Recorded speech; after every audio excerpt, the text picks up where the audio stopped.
huge debt hole.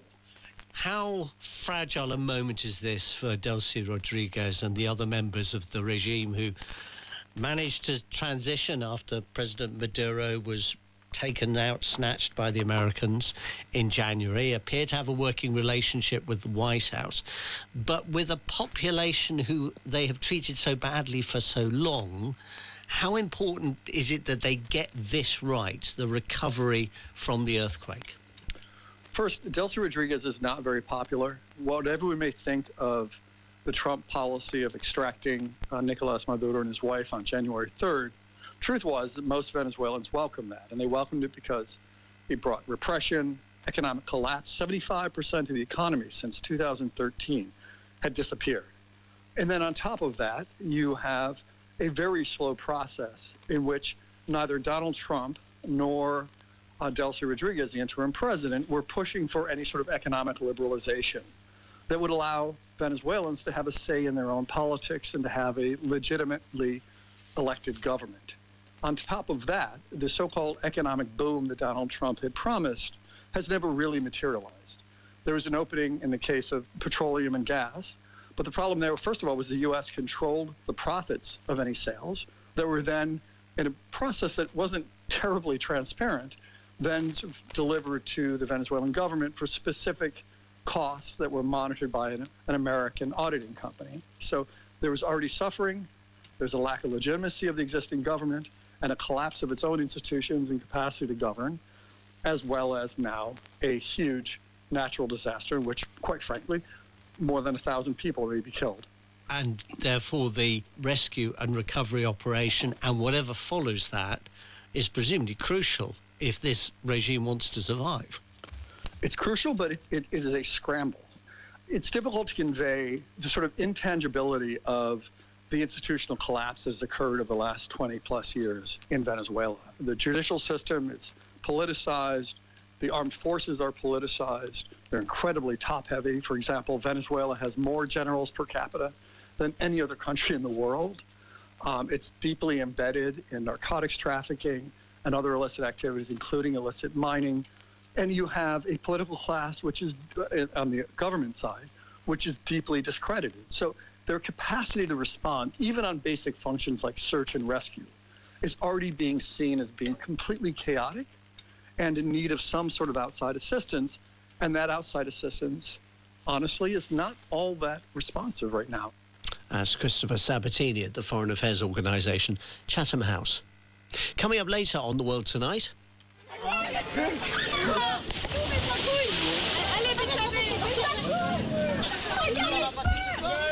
Splashing around in the canals of Paris, locals defy the city's strictures as France endures record heat. We'll speak to an Englishman who also took a dip. But first, Greater Manchester Police have announced that 13 men are to go on trial in September, charged with serious sexual offences against the same woman, the wife of one of the men. He can't be identified in order to preserve her anonymity, but he's a man in his 60s from Stockport. The other 12 defendants have been named, along with one more who has pleaded guilty. The defendants range in age from 28 to 73 and come from as far afield as Somerset, Kent and Dundee, although most are also from the north of England. Hannah Al-Othman is North of England correspondent for The Guardian newspaper, and she's been telling me more. So we've known about this case for a while. I first started attending the hearing. Reporting restriction in place, so we knew that there were several defendants in this case, but we weren't allowed to report until today when the judge lifted those restrictions, any of their identities. The identity of the main defendant, that's not going to be revealed because the victim is his wife and she has anonymity for life as an alleged victim of sex offences. But all the other defendants who've been charged in this case were named today. So all these men are facing charges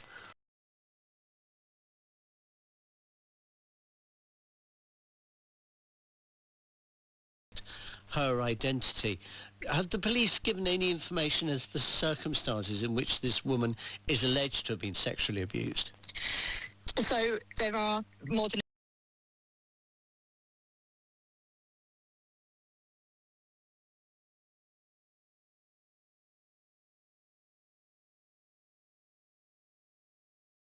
Some of these men are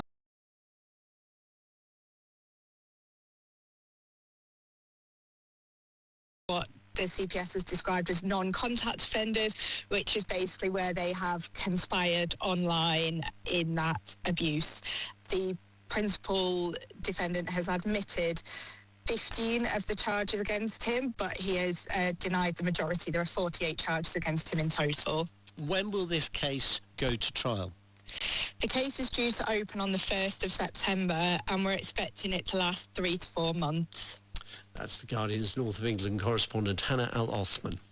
I just wanted to mention a story that's broken in the last few minutes. The US military has carried out a fresh strike on Iran. That a projectile struck the area around a pier in the city of Sirik in the south of the country.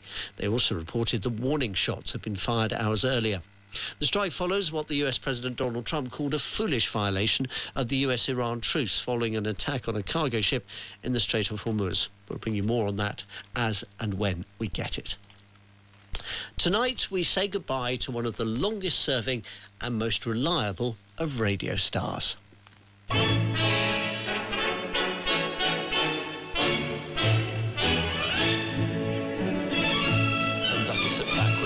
Bashir just in front of point there, a gully, 2 slips, short leg, a wide mid-on, a mid-off and a long leg as Archer again runs from the strip.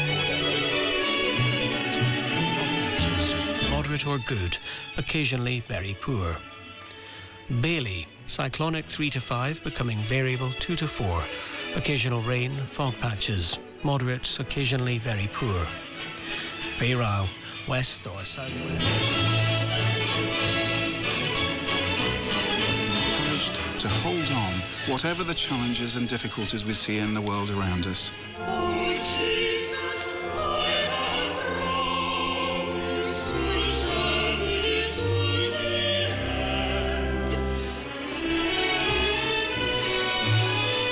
That's The Merrymakers, composed by Eric Coates, which opened the BBC's longwave service and a flavour of what you may have heard on the service over the years.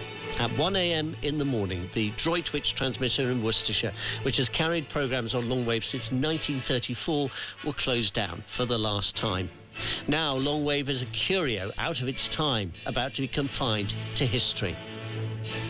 In the darkest days of war, though, it made history and brought a little light, besides, to people in occupied Europe. Alistair Mosley is an executive member of the Bromsgrove History Society. He can see the mighty Droitwich masts through his office window, and I asked him to describe them. When the masts were built, they were the tallest structures in the UK, 700 feet. The 2 main towers really dominate the whole landscape, and when you're coming home very tired and you'll see the masts there with the lights on, you think we're nearly home now. So they're a great comfort to a lot of people in this area, and they needed specialist skills to build them. And the riggers that were brought in, we would know now as steeplejacks, and one of them had come in from Australia from having just built the Sydney Harbour Bridge. The really interesting story is apparently when they were about halfway up, the riggers decided that they weren't getting paid enough and they went on strike. And they were able to negotiate a 50% increase to the princely sum of 4 shillings, which of course these days is 20p. Yeah, I have to say, worth every penny. Worth every penny, that's right. The really impressive thing is about what this transmitter allowed the BBC to do, the access it gave it to audiences around the United Kingdom, but also to audiences quite deep into Europe. How far do the signals go? They certainly go into sort of France and then out into Eastern Europe. The transmitter was the most powerful of its type in the UK, so it's no wonder that the Ministry of Defence and the government saw it as a very strategic location. And in terms of transmissions, it was used in several ways. It was used for these covert signals to the French resistance, to broadcast intelligence to them to help them get ahead of the game. The other interesting one, it was used to help to block radar signals from the bombers coming in from Germany by the Luftwaffe, and almost blinding them so they couldn't see where they were going. It also had a role to play in the D-Day landings as well as a broadcaster of strategic signals to the operations teams who were overseeing the D-Day landings. Yeah, and anybody who had an old-style wireless set would have had Droitwich's name right up there with Luxembourg, Moscow and so on. That's right, little Droitwich. Who would have thought it? And they were so powerful that any vertical piece of ironwork, you could actually hear the radio broadcast on your drain pipe. And they actually call it the drain pipe effect. So it's very, very common around here. Now, longwave will disappear at 1 a.m., so the early hours of Saturday morning. Are you going to be up listening to the last shipping forecast on longwave? So I don't count myself actually as a radio enthusiast. I'm a civil engineer, so I am impressed by the construction of these things. In its day, 1934, it would be as groundbreaking as the Starlink project that's going on at the moment. So when this transmitter was built, it was the height of innovation. It had Marconi technology behind it. It needed a huge infrastructure. It had its own power generating station to run it because they couldn't get electricity to it. It was hugely impactful, and the fact that it's still here 92 years on is a great testament to some wonderful engineering and some marvellous forethought. Alistair Mosley on the Droitwich transmitter. We're going to miss it. Last Friday, we were sharing in the euphoria of Lorraine Kelly as she prepared for Scotland's match against Morocco. This Friday is the start of a very long weekend for Scots fans at the World Cup as they wait and hope that they might yet see further matches for a nation that until this year's tournament hadn't qualified for the World Cup in 28 years. Scotland has never progressed beyond the group stage of the competition, and its chances of reaching the knockout stage this time are entirely in the hands, or perhaps that should be the feet, of rival teams. Let's go to New York now and the actor Brian Cox. Brian, how are you feeling this weekend? I don't feel too bad. I think Scotland have done, have shown themselves well. I think it's been tough. We forget that, we are a nation of 5 million. And Brazil is a nation of 250 million. So they're bound to have a bit of a kind of range of players than we have at the moment, sadly. But we have great players, I think that both... I think that the team is John McGinn, Scott McTominay, and Robertson. I think they're great players, and Kieran Tierney. I just think they're really excellent players, and I just think they need the practice. And that's one of the problems for Scotland, is they don't get enough practice. But I think that would have served them a bit more if they'd had some more games under their belt, as it were. But I think it's a thing that's not really pointed out nearly enough, that the smaller countries that have a really smaller population, it's very hard for them to compete with something like Brazil, which has got 250 million people and a lot of people to choose from, And to be in the tournament again after such a long gap must in itself be a source of excitement and pleasure for a lot of Scots fans. Absolutely, and the Scots fans are...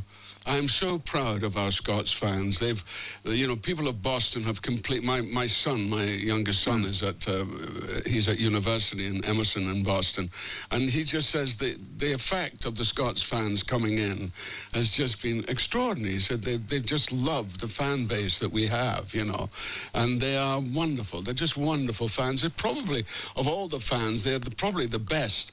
Certainly, no disrespect to the English, but it was a bit of a damp squib when the English fans arrived, even though the team was pretty amazing. I don't think we have quite as good props as the Scots fans, do we? The pipes, kilts, and of course the traffic cones. We were hearing from Lorraine Kelly last week how they were popping up on statues all over Boston. Exactly, and much appreciated by the Bostonians, as well. Have you seen... Sorry. I think that's what's been amazing, is just the fact that, we've made our presence felt actually by our fan base more than anything else, and more than our football almost. Have you seen many Scots scarves in New York over the last couple of weeks? Yeah, a few. There are a few around. You can listen. There's a few of the kilts around as well. So it's a great time for us. I just think it's unfortunate we don't get the practice, and I think that's what we need. We need the practice, because it's a great team. It's a wonderful team. So I think, and its potential is enormous. So I'm not writing it off, even though the World Cup may be, that may be a decision unfavourable to Scotland. Yeah, but mean, the statisticians are suggesting it's down to a 5% chance of reaching the knockout stage. Yeah, exactly. I would have thought that's the case. But I don't... I think we've acquitted ourselves incredibly well. You know, we could have probably gone a bit further, but I think we were very lucky, actually, with Haiti, for example, because I thought Haiti played really, really well, and we were lucky to get that goal. A lot of passion in their game. Yeah, and I think the Morocco game was pretty amazing as well. So I feel I'm very proud of the Scots. I just feel that they lack the practice. It's not that they can play. By God, can they play? But they just need to be able to play more and more. Fingers crossed. If they do get another game, will you try to get to it? Unfortunately, my problem is I'm working. It gets in the way. I'm filming, you know, and I've been filming every day here in New York. I mean, so I've been back in New York for the last 3 weeks, and I've been filming, so it's a bit hard for me to get anywhere, you know. But you'll get in front of the telly if there is a match. Well, if I get in front of the telly and watch it, you know. But I did watch the Haiti game, you know, because that right start. But I mean, I'm very proud of Scotland. I think they've done an amazing job, and particularly our fan base. I mean, everybody has fallen in love with the Scottish fans. I mean, you know, Boston's gone crazy over it, absolutely crazy over it. It's challenging. We're supposed to be an Irish city. It feels like a Scottish one at the moment. Well, we're the same people. You forget that we are Celts. You know, we're all the Celts Irish together. And the Scots are you know, we're the same people. You know. Indeed. The big difference between the Irish and the Scots is the Scots have learnt the word no, and there's no such word in Irish for no. So that's one of the things. That's what because I'm 88. It turns out I did my DNA recently. I'm 88% Irish and 12% Scottish. Well, I'm glad we've had the 12% tonight. Brian Cox in New York, thanks very much for talking to us on The World Tonight. It is now approaching 26 minutes to 11 if you're listening to us live. The main headlines so far: search and rescue efforts are ramping up in Venezuela, with 2 powerful earthquakes are confirmed to have killed more than 900 people and left more than 50,000 others missing. The UK has recorded its hottest ever June temperature for the 3rd day in a row, and the United States has carried out a fresh strike against Iran following an Iranian attack on a cargo ship as it tried to exit the Strait of Hormuz. The Iran Revolutionary Guard Corps says their response to the US strike will be swift and decisive. If a week is a long time in politics, this one feels like it's been one of the longest. It began with the return of the Downing Street lectern, a prop that often signals a change of Prime Minister, and Sir Keir Starmer's damp-eyed resignation statement. It's ending with an almighty row in government, with one minister, the Home Secretary, demanding the sacking of another, her junior. We brought together the assistant political editor at The Times, Jerry Scott, with Catherine Haddon, senior fellow at the Institute for Government. And I began with Catherine. He may be just a couple of weeks away from becoming Prime Minister, so why haven't we heard more from Andy Burnham this week? It's important to understand that there's sort of exact reasons why Keir Starmer's premiership got into so much trouble, because those are the things that the next Prime Minister, assuming it's Andy Burnham, has to fix. But in terms of Burnham, I mean, this will have been a massive whirlwind for him. Under a month is not enough time to do the sort of prep for government that a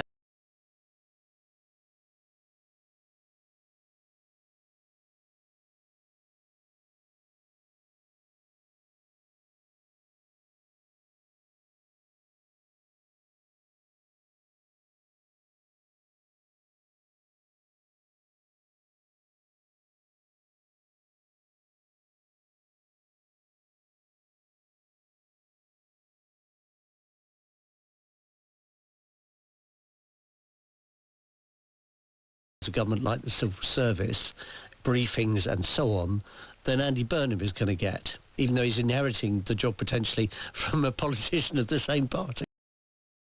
I mean, it's worth saying he is going to be inheriting all of the policies they're doing. There was a massive King's Speech of legislation that was, you know, only a few months ago set out. And, of course, he's going to be signalling change.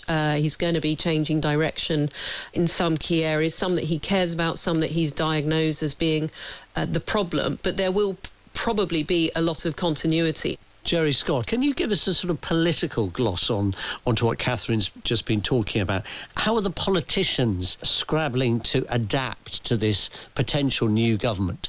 The problem Andy Burnham has is he can't simply just continue Starmerism, because that is what Labour MPs and voters have concluded has gone badly wrong. So it's not like he can be a continuity kind of Prime Minister, but equally he can't look like he's completely throwing the baby out of the bathwater of a government that was elected just 2 years ago. So I think what we're going to see is kind of a very different style, a very kind of vibes-based number 10, but he will want to make some changes as well, things about being kind of more interventionist and more devolution. But the politics isn't really going to be that different, and the politicians aren't going to be that different, because they're going to be very constrained. And you've seen that in the way that in the run-up to the Makerfield by-election and since, there have been many positions that Andy Burnham has spoken about in the past that he's rode back on when the kind of realities of governing have become apparent to him. Is there a particular event, a moment, something that's happened this week that for you kind of symbolised how power is seeping away from the Prime Minister? Yeah, look, I think actually there was a clip just today when the Prime Minister was out visiting a cinema where he was serving popcorn to children on a visit, and there were many jokes being made about, you know, this is the next job for Keir Starmer, which is nasty, right? Political downfalls are harsh and they're brutal, and that's the kind of thing that happens. But when people are laughing, that is, I think, when authority slips away. And I think the other thing we've seen with this row between Shabana Mahmood and Mike Tapp, the Home Secretary and the Immigration Minister, about this op-ed we were carrying in the Times, and the policy there, the fact that the Prime Minister hasn't sacked Mike Tapp, but also didn't sack Shabana Mahmood when we know that she had told him was ready to go, really kind of underlines the end of days feeling around this government. Catherine Haddow at the Institute for Government. How important is the Cabinet Secretary at a time like this? Incredibly important. I mean, not only for making sure that the rest of Whitehall is continuing to deliver on government, is continuing to serve ministers, and is doing it in the right way, being careful about some of these rows that seem to be cropping to the surface, but also starting to face the Burnham camp. Access talks have been granted, might already have started, and there's a very limited time as well for them and for the civil service to do any kind of preparation. Jerry, are you detecting any concern privately among Labour politicians about the potential risks of a coronation? Yes, and I think that there are definitely those who would like to see a contest, but the reality of the situation is it's very, very unlikely to happen. The thing I've been picking up over the last few weeks, which is really interesting, is, you know, that Andy Burnham had been seen as kind of the soft left candidate in this, and really kind of coming up for that, but actually those on the more, I guess you might say, hard left of the party have been a little bit let down actually by some of those U-turns on policy. So this is a problem he's going to face, not only uniting the warring factions of the Labour Party, but actually also uniting MPs from the north and the south. You know, we ran a piece in the Times this week about MPs being concerned about an overt focus on the north and what that means for deprived areas in the south of the country. And I think, you know, he's going to realise very quickly, and I'm sure he is aware of the fact, that governing the country from number 10 is very different to running Greater Manchester. Jerry Scott, Assistant Political Editor at The Times, and you also heard Catherine Haddow, Senior Fellow at the Institute for Government. In Paris, revolutions used to be fought on the barricades.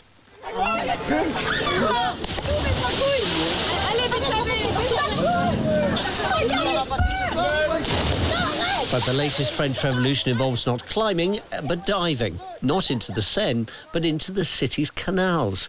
They weren't due to open to swimmers until the first week in July, but as heads throbbed and bodies sweated in this week's searing heat, Parisians took the law into their own hands, just like their revolutionary ancestors, and plunged right in. One stretch of the canal was open for swimming for a time last summer, but otherwise this is a new experience for the city's denizens. Henry Samuel, Paris correspondent of that famously radical newspaper, The Daily Telegraph, joined them. He told me why. Paris is one of the most, certainly in this part, in the eastern Paris, is the most densely populated capital, certainly in Europe, if not the world, in parts. I mean, you know, we're talking very small flats with zinc roofs. It gets, you know, the ones right under the roofs are just absolutely unbearable, you know, in even, you know, when it's sort of low 30s, let alone 40. Also, compared to London, there are very few green areas, really. I wonder if you could paint a picture for us, if you would, of how the canal you were reporting from, how it was looking on the day you were there, and how it's been looking on the last few days during this extraordinary period of extreme heat. It looks a bit green, but then it always does look green. I don't think that's necessarily, you know, a huge problem. For years and years, people, you know, desperately wanted to jump into the canal, but were sort of, no one was really sure if it was going to be clean enough. And then, of course, last year, well, the floodgates opened really during the Olympics when, you know, they opened the Seine to bathers and they had the triathlon there and stuff. The canal took a little bit longer, but it was open as well last year, a small stretch of it. So already in people's collective imagination, it was fair game. The opening of a small part of the canal was supposed to be starting on the 4th of July, and the idea that we weren't going to be allowed to swim in it before then, despite the fact it was 40 degrees, made absolutely no sense. And people just took the law into their own hands and just started jumping in. The mayor, Emmanuel Gregoire, is fair on him. He said, look, there was not a lot I could do, so let's just open it all up until the 4th of July. And I think he's hoping on the 4th of July what will happen is people will then only go in the authorised bathing areas.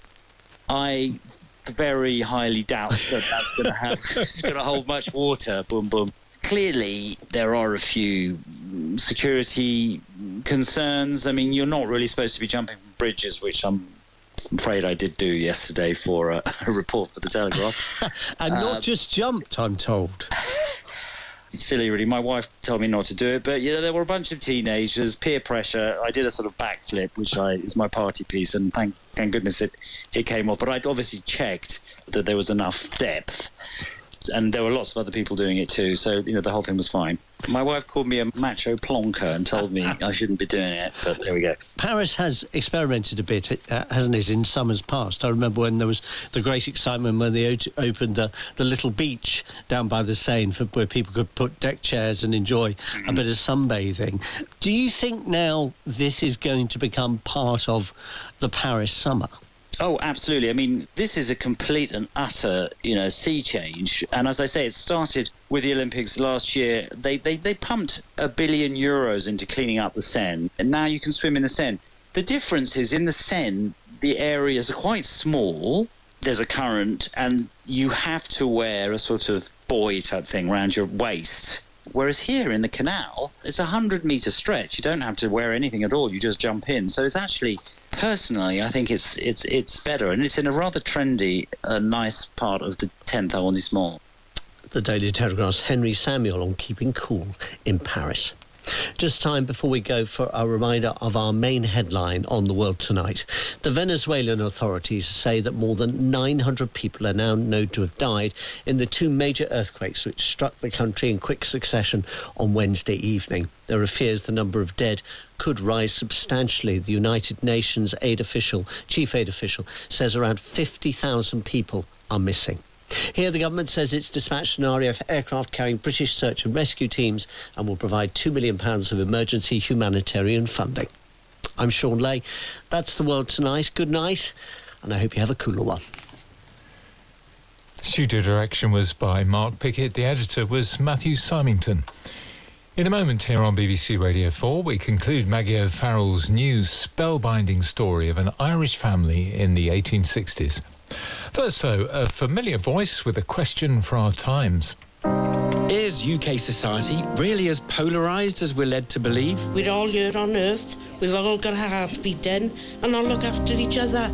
I'm Evan Davis, and as Radio 4 explores how well we live together, I'm hearing from people across the UK to understand whether we've more in common than it seems. Do we have issues? We absolutely do.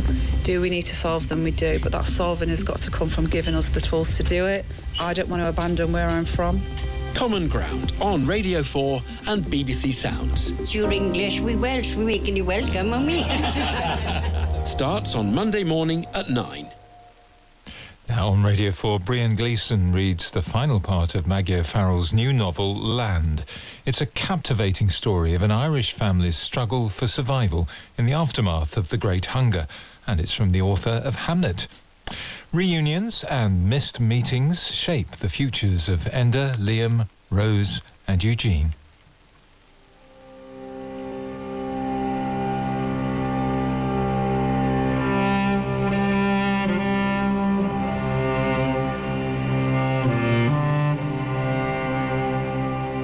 Enda has taken to her bed. She will not move, she will not speak a word.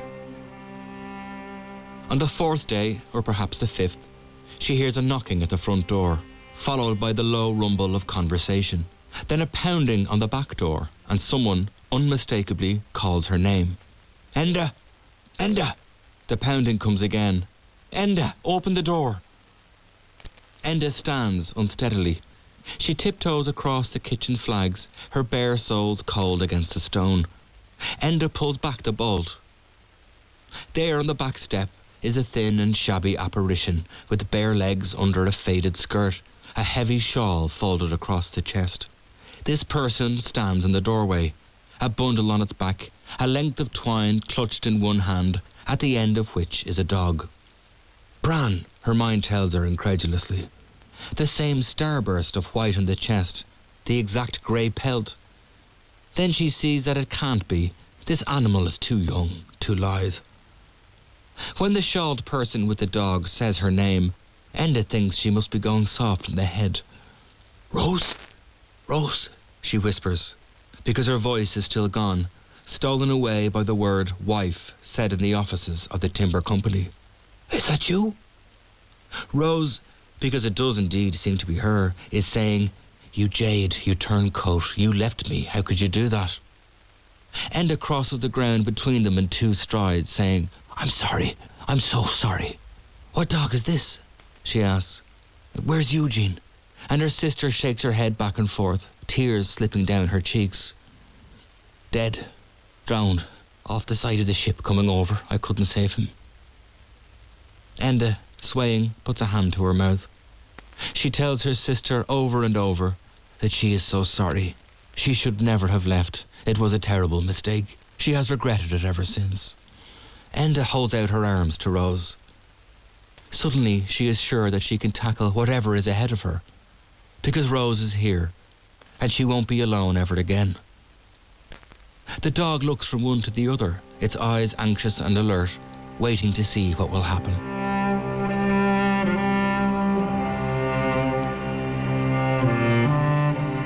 Liam has a suit in grey flannel. He has a tie pin and a watch, a handkerchief folded in his breast pocket. He is contemplating the purchase of a straw boater with a green and white grosgrain band. He writes a letter to the Peninsula. Dear Enda, Rose and Eugene. He tells them he has left the priesthood. He tells them he has missed them. He tells them he has a job in Dublin and that they will laugh when they find out what it is. He pins 2 banknotes to the page.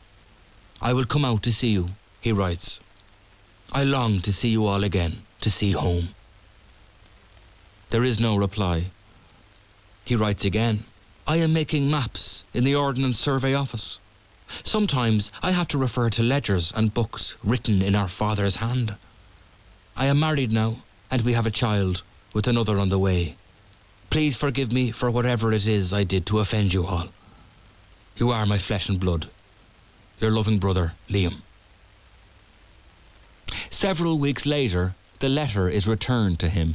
Scrawled on the back are 2 words, gone away. The brevity is devastating to him. How could they go, all 3 of them, and where? He writes a letter that very day to the widow, care of Father Joseph at his chapel. It too is returned to him only days later, both deceased. It becomes known in the office that a man is needed for a job out west. The place is perhaps 15 miles from the peninsula, and Liam says he would be glad to take on the task. The mapping itself is straightforward. On the final day, he takes the road leading southwest. When he reaches the village, the widow's house looks much as before. Liam knocks. After a moment, a man comes round the side. Liam sweeps an arm towards the crag. My family used to live up the way. I am here to see if any know of their whereabouts. They went away, I heard, a brother and sister, across the sea. He is too late. They have gone. He is a fool. Why did he not come before? He turns from the house, hesitating, then eyes the mountain, the twin drumlins. As he climbs the slope, he is at once a grown man with a family, and a small boy who came up here with his father, carrying a surveying pole on a wet day long ago. At a bend in the path, a group of children are playing in a stream. "Who are you?" says the oldest girl. "I'm Liam," he says. "I used to live up here when I was your age." "Mammy says we're not to go up past the Borean's End," blurts out one of the boys. "A Gruagach lives there, and it comes out at night and might steal you away." Liam smiles and shrugs. "I don't believe in Gruagach." "Well, you'd better watch yourself then, mister," says the girl, turning back to their game. The Borean is thick with branches and growth. It is clear that nobody has come this way for a very long time. When he emerges at the cottage, there are rows of beans growing in well-turned soil. The haggard is swept and neat. Turf has been stacked against the house. The air carries the scent of a fire. Liam moves forward cautiously, calling out a greeting, but there is no answer. He heads, almost without thinking about it, towards the copse. Isn't it where his father told him to return, if he ever became lost? And isn't it where all this began? His father's garrulousness, the sudden move out here to the peninsula. Liam steps into the trees. For a moment he wants to laugh at himself, at the boy he was. How could he have ever been frightened by this place? It is a cluster of trees, nothing more, really quite unremarkable. The pool appears sooner than he had remembered. Natural bowl of granite, his mind is telling him, worn by the action of the spring over thousands and thousands of years. Water extremely clear, remarkably deep, actually. At the sound of a crack behind him, he feels his heart falter and hesitate. He has the distinct sense that he is being watched. Liam is not going to give in to any tricks his mind might play on him. He will stay still until this sensation has passed. A flash, a movement across the surface of the pool, is all it takes. Liam turns, drops his hat, and then he is stumbling through the trees, and for the second time in his life, he is sprinting through the copse as fast as he can.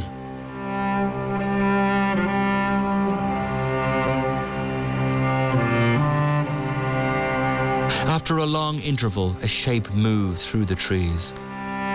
It bends to pick up the hat, which it examines for a moment, before reaching to hang it off the outstretched limb of a tree. Eugene has no idea that the man he had been watching from his perch in the canopy of an oak tree was in fact his brother. To him, Liam is a lanky boy who wished to train for the priesthood. That years have passed, and that Liam might have grown up and now look different does not occur to him. Eugene doesn't think about the past. He lives much as his ancient forebears did, on the land, feeling one season blur into the next. If asked, he wouldn't be able to say how long it is he has been here alone, how many years ago it was that he plunged into the sea, off the side of the ship. In the early days he cried a great deal. He leaped from the boat without forethought. He knew to kick his legs, to sweep his arms, keeping his eyes on the shoreline in front of him. When he came out of the sea, he was cold to his bones. After a while, sore and bleeding, he pulled himself upright, shook the water from his ears and hair, and made himself put one foot in front of the other. He slept under trees, in the shelter of walls, in the ruins of abandoned cottages. If his feet sprouted blisters, he lined his boots with moss. If he was hungry, he searched for bilberries and cracked open mussel shells. When he finally reached the peninsula, he kept to the higher ground, so that he descended towards the cottage from the mountain. He lifted the latch, stepped inside, sat down at the table. If the people below knew he was back, living in the old cottage, nothing was said. They left meal cakes, a round of goat's cheese, a pair of stockings when it got cold. He took only what he needed, and always left something in return. A pair of breeches might vanish from a drying line, but the next day their owner would find a pail of cockles left at their door, gathered at dawn's low tide. A hammer was taken from a house on the other side of the estate, and in its place was a door knocker carved from birch. He stands now at the edge of the pool, and he does something he's never done before. He dips his hand and brings the water to his mouth. And then a fish stirs the depths, and Eugene watches without surprise the flick-flack of its tail. "Give me the ring," it says. Its voice to Eugene is thrilling. He tugs on the ring, drops it into the water. It flickers and spirals down, and then it is gone. Eugene watches the fish circle the pool, swimming lower and lower until it too disappears. As he raises himself, he catches from the corner of his eye the outline of a person. It is not anyone he recognizes or has seen before, and as it turns out, Eugene never sees him again. The man is large, his outline tall and broad, and he appears to leap or coalesce from the water itself, bounding on strong, muscular legs. He darts up and bounds away, through the trees, out of the copse, and up the hill towards the Ra, as if he has left something precious in that direction, and he must get back there as quickly as he can to reclaim it. Eugene will think of the man again, every once in a while over the coming years. There will be many years for Eugene, as it turns out. He will live beyond 100.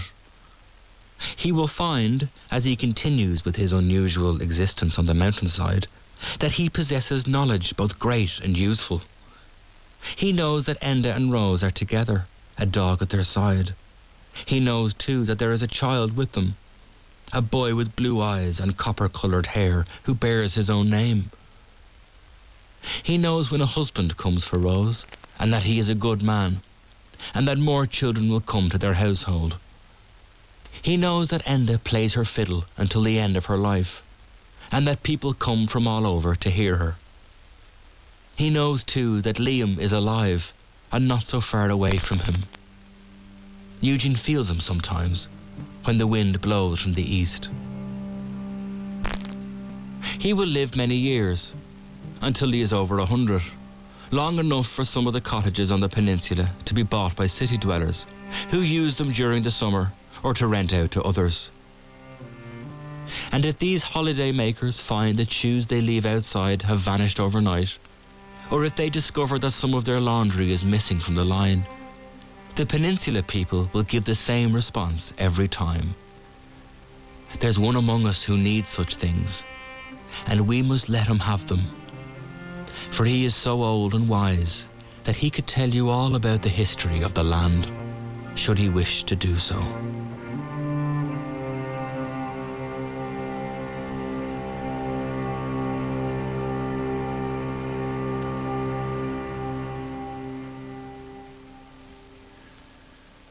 Brian Gleeson was reading the final part of Maggie O'Farrell's new novel, Land. The producer was Mary Ward-Lowry. On Monday evening, we begin a new book as David Armand reimagines The Little Mermaid in a magical, evocative story set on Holy Island in Northumberland. After the news in a moment, can the Democrats change the story of US politics by getting more people to like them?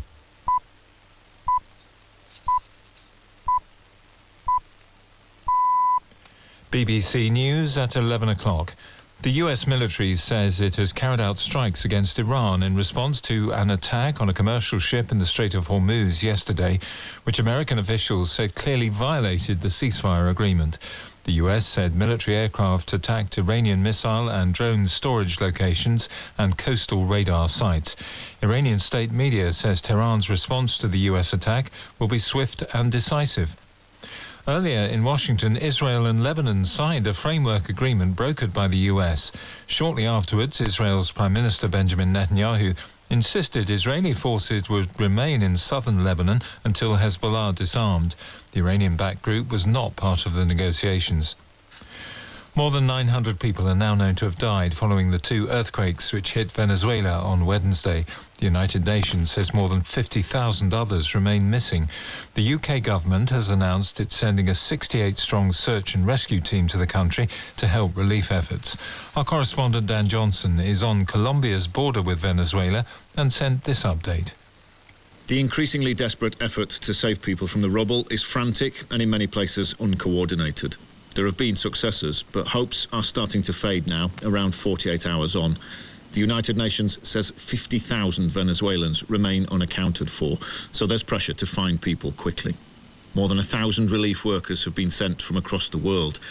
The UK has released £2 million in aid and is flying over a team of 68 search and rescue specialists made up of firefighters, search dogs and humanitarian workers.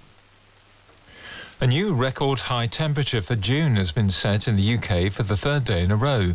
The Met Office says a temperature of 37.3 Celsius was recorded at Santon Downham in Suffolk, topping the previous high of 36.7 Celsius in Somerset yesterday. In tennis, Serena Williams will play the 53rd seed, the Australian Maya Joint, in her opening singles match at Wimbledon. BBC News. Once Upon a Time on BBC Radio 4. I don't know her name, but she is a girl in gold. 5 classic fairy tales reimagined by leading contemporary writers. It turned out that a group of naked elves was trying to help a poor cobbler. Including stories by Frank Cottrell Boyce, Ben Oakrey and Catherine Rundle. The clock behind the bar struck 12. Once Upon a Time, part of a week of programmes on the enduring enchantment of fairy tales. Next Monday to Friday night at 10:45 on Radio 4 and BBC Sounds. Now on BBC Radio 4, can Democrats in the United States build a new political movement? Here's Justin Webb with Americast. What's the future of the American left? What happens when Donald Trump departs the stage? There's a lot of discussion about it, and we frequently talk about it on the podcast. But I'm going to talk about it now with someone who really has thought it through and knows his stuff on this, partly because he was a member of the Obama administration. He knows how Democrats can win and can govern, but also he thinks a lot about the future of the party and the way it's got to appeal to Americans. So, welcome to Americast with Ben Rhodes. Americast from BBC News. You hear that sound? Oh, I think when I hear that sound, it reminds me of money. We didn't start this war, but under President Trump, we are finishing it. This is a big cover-up, and this administration is engaged in it. This guy has Trump derangement syndrome. I have 4 words for you. Turn the volume up.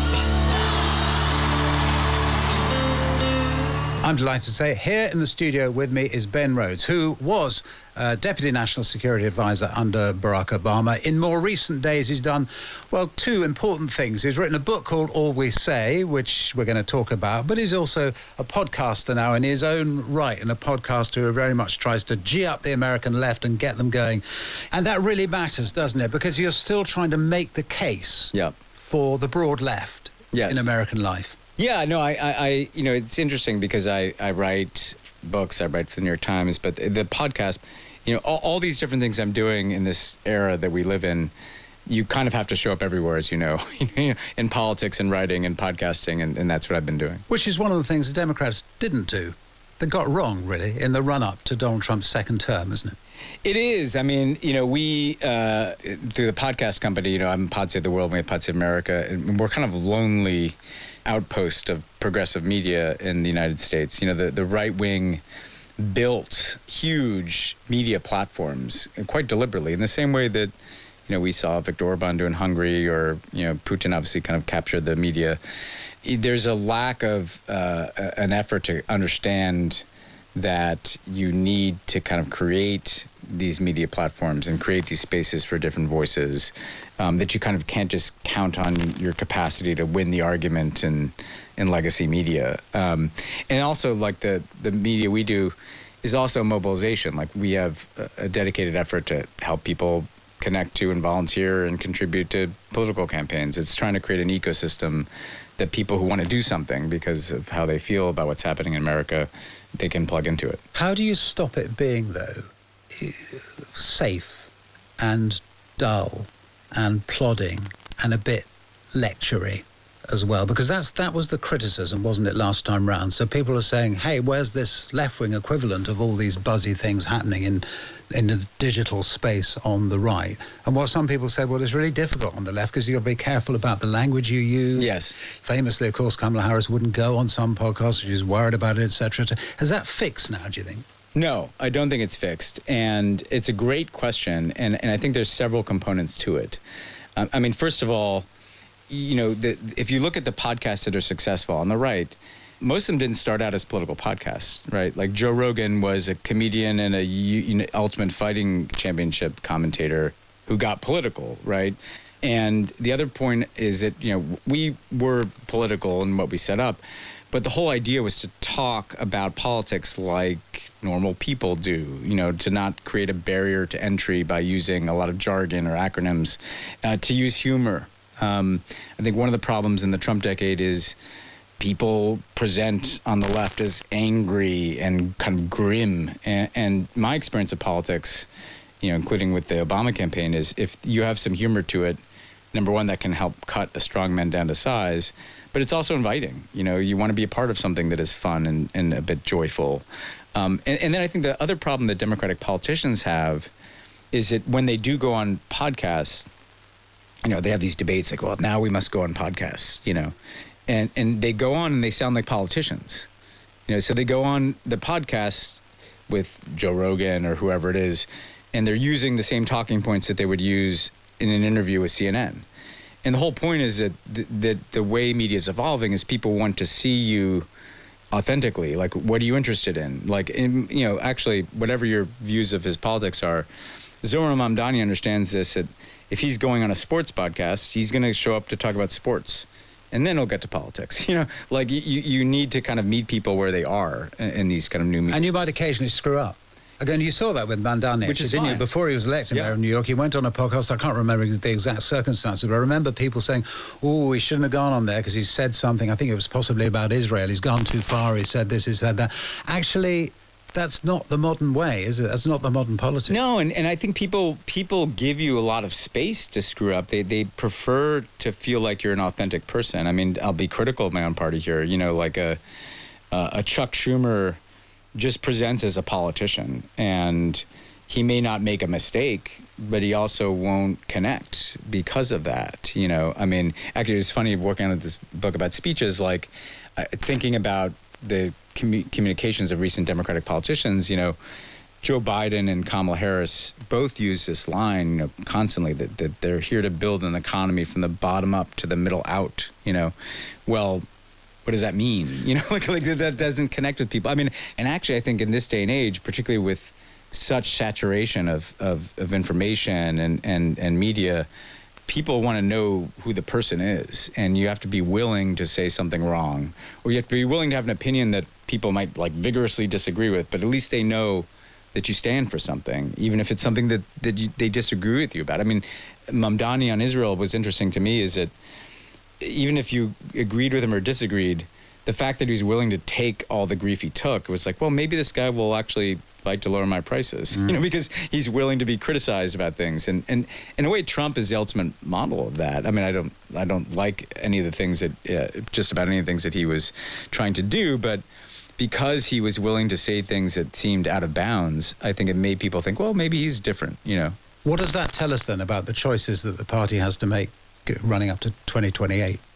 First of all, I feel adamantly that it needs to be a younger person, that it needs to be someone who can communicate in the kind of spaces that we're talking about, and that it needs to be someone who doesn't in any way suggest that they want to kind of go back to some way of doing things before Trump, but is rather telling a story about how we can do things differently. You see, and again, I'm not picking any one person, but to take one example, John Ossoff, the senator from Georgia. Yeah, who we've also talked a bit about on America. So I wouldn't be surprised if there's more and more talk about him running for president, because, he's telling a different story. He's connecting dots for people.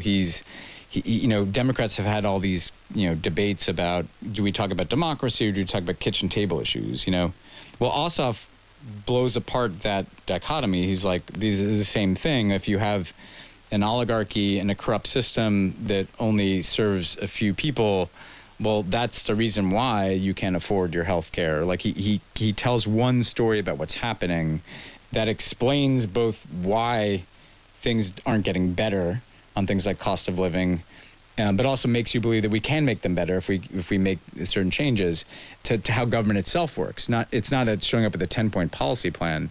And if you look at an Alexandria Ocasio-Cortez, I think who'd have an uphill battle to be president. So she is the left-wing, progressive left congresswoman. People aren't quite sure whether she's going to stand or not. Are you convinced she will? I'm not sure she will either. I think she'll test the waters and see if her message can travel beyond New York City. But I think what people should take from her, no matter what, is there's a joyful and fearless nature to what she does. And these things are really important. Fearlessness is important because kind of what Trump depends upon is the idea that things can't change. This is the way they are. And there are all these kind of powerful forces and all this money that will crush people that try to move things in a different direction. She doesn't look afraid of those things. But the other thing I like about AOC is she has a smile on her face. And I think Democratic politics the last decade has been very grim, kind of very angry. And frankly, that doesn't attract people. There's also an anger, isn't there, though, in the broader left? You think of Luigi Mangione, who's accused of that terrible murder in New York of an insurance boss, and this kind of sense among a lot of people on the left who sort of say, oh, well, he deserved what was coming to him, and all the unpleasant things said about Charlie Kirk when he was assassinated. And indeed people on the left who don't believe or pretend not to believe that there was a genuine assassination attempt, at least once against Donald Trump. That there's a kind of nastiness there. That how big a risk is it that the left becomes as nasty as much of the right has been in the recent past? There's a risk, but I think that's the trap that the right is setting. Like, that's what they want. They and frankly, actually, oftentimes they're the ones elevating that content, right? Like, Republican politicians and media personalities are quite good at finding kind of the angriest, craziest thing that people are saying on the left and responding to it to make it a conflict. And frankly, that's not a place where the left wins, in my view, because I think you need to do two things. Like, one, you need to attract people. Like, I was on the 2008 Obama campaign. Some people may remember. That was a lot of fun. Like, people wanted to be a part of it. They wanted to volunteer. They wanted to knock on doors with their friends. They wanted to be a part of a cultural movement that was attractive. But the other thing is you have to be able to do, and Barack Obama, far from perfect, but he did this very well, is you need to persuade, and you don't persuade people by lecturing them. Obama didn't show up and say, you're racist, and you must come out with your hands up and acknowledge it, and acknowledge, white supremacy, and then maybe we can make progress. He would say, this country is so great that we've been able to make progress before, and here's the whole history of progress throughout America, and join us in this next chapter. And he was a patriotic appeal. And look, I've been very critical of America. You followed my commentary, particularly on foreign policy, but if you want to bring people along, you have to open a door for them to come in. It's such an important point, that, isn't it?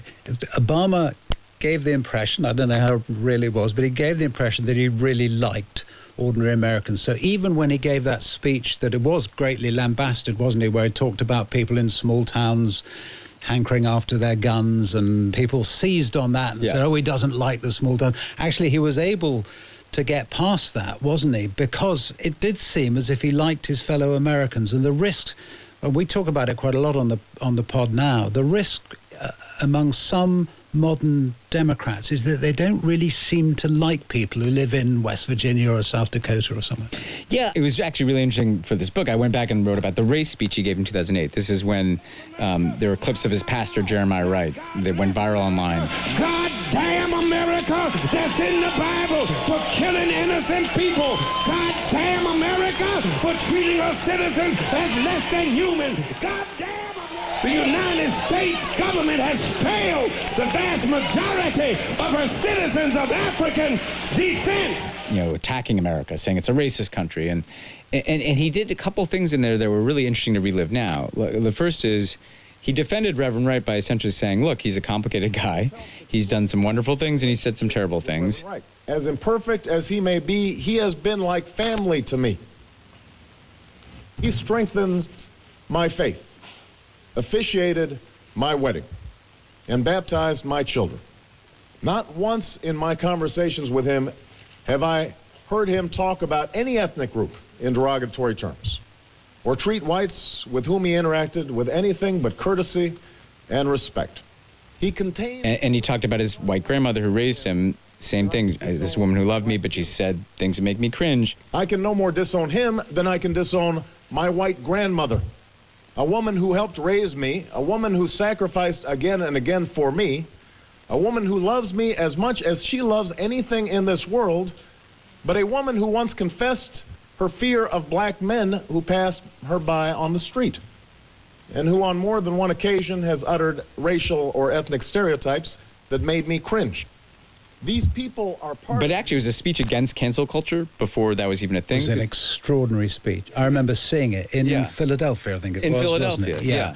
And just to re-emphasize, so this guy, the Reverend Wright, had really potentially ditched the entire Obama campaign. You must have really, I mean, it was a big moment where Obama made the decision himself, didn't he? Yeah. To make this speech, and as you say, to talk about his own family in a way that was just so relatable. Yeah, and totally related to the point you were just making, because so he makes a decision to give the speech, which really the whole campaign is hanging on, because we were sinking like a stone in the polls.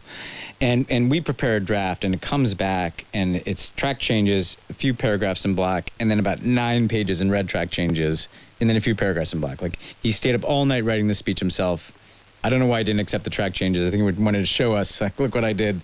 The red track changes, for anyone who's over a certain age, you can alter a document and you see the changes. And the point about the argument he made is, first of all, I mentioned what he said about his pastor and his grandmother. He's saying, like, it's actually what's missing in our politics now. Like, look around. None of us is perfect. We all have people in our family we disagree with about things.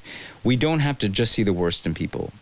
But then he talked about black structural inequality in the United States, but then he talked about the white working class, and he said, these are people who aren't particularly privileged by their race. Most working and middle-class white Americans don't feel that they've been particularly privileged by their race. Their experience is the immigrant experience. As far as they're concerned, no one handed them anything. They built it from scratch. They've worked hard all their lives, many times only to see their jobs shipped overseas or their pensions dumped after a lifetime of labor.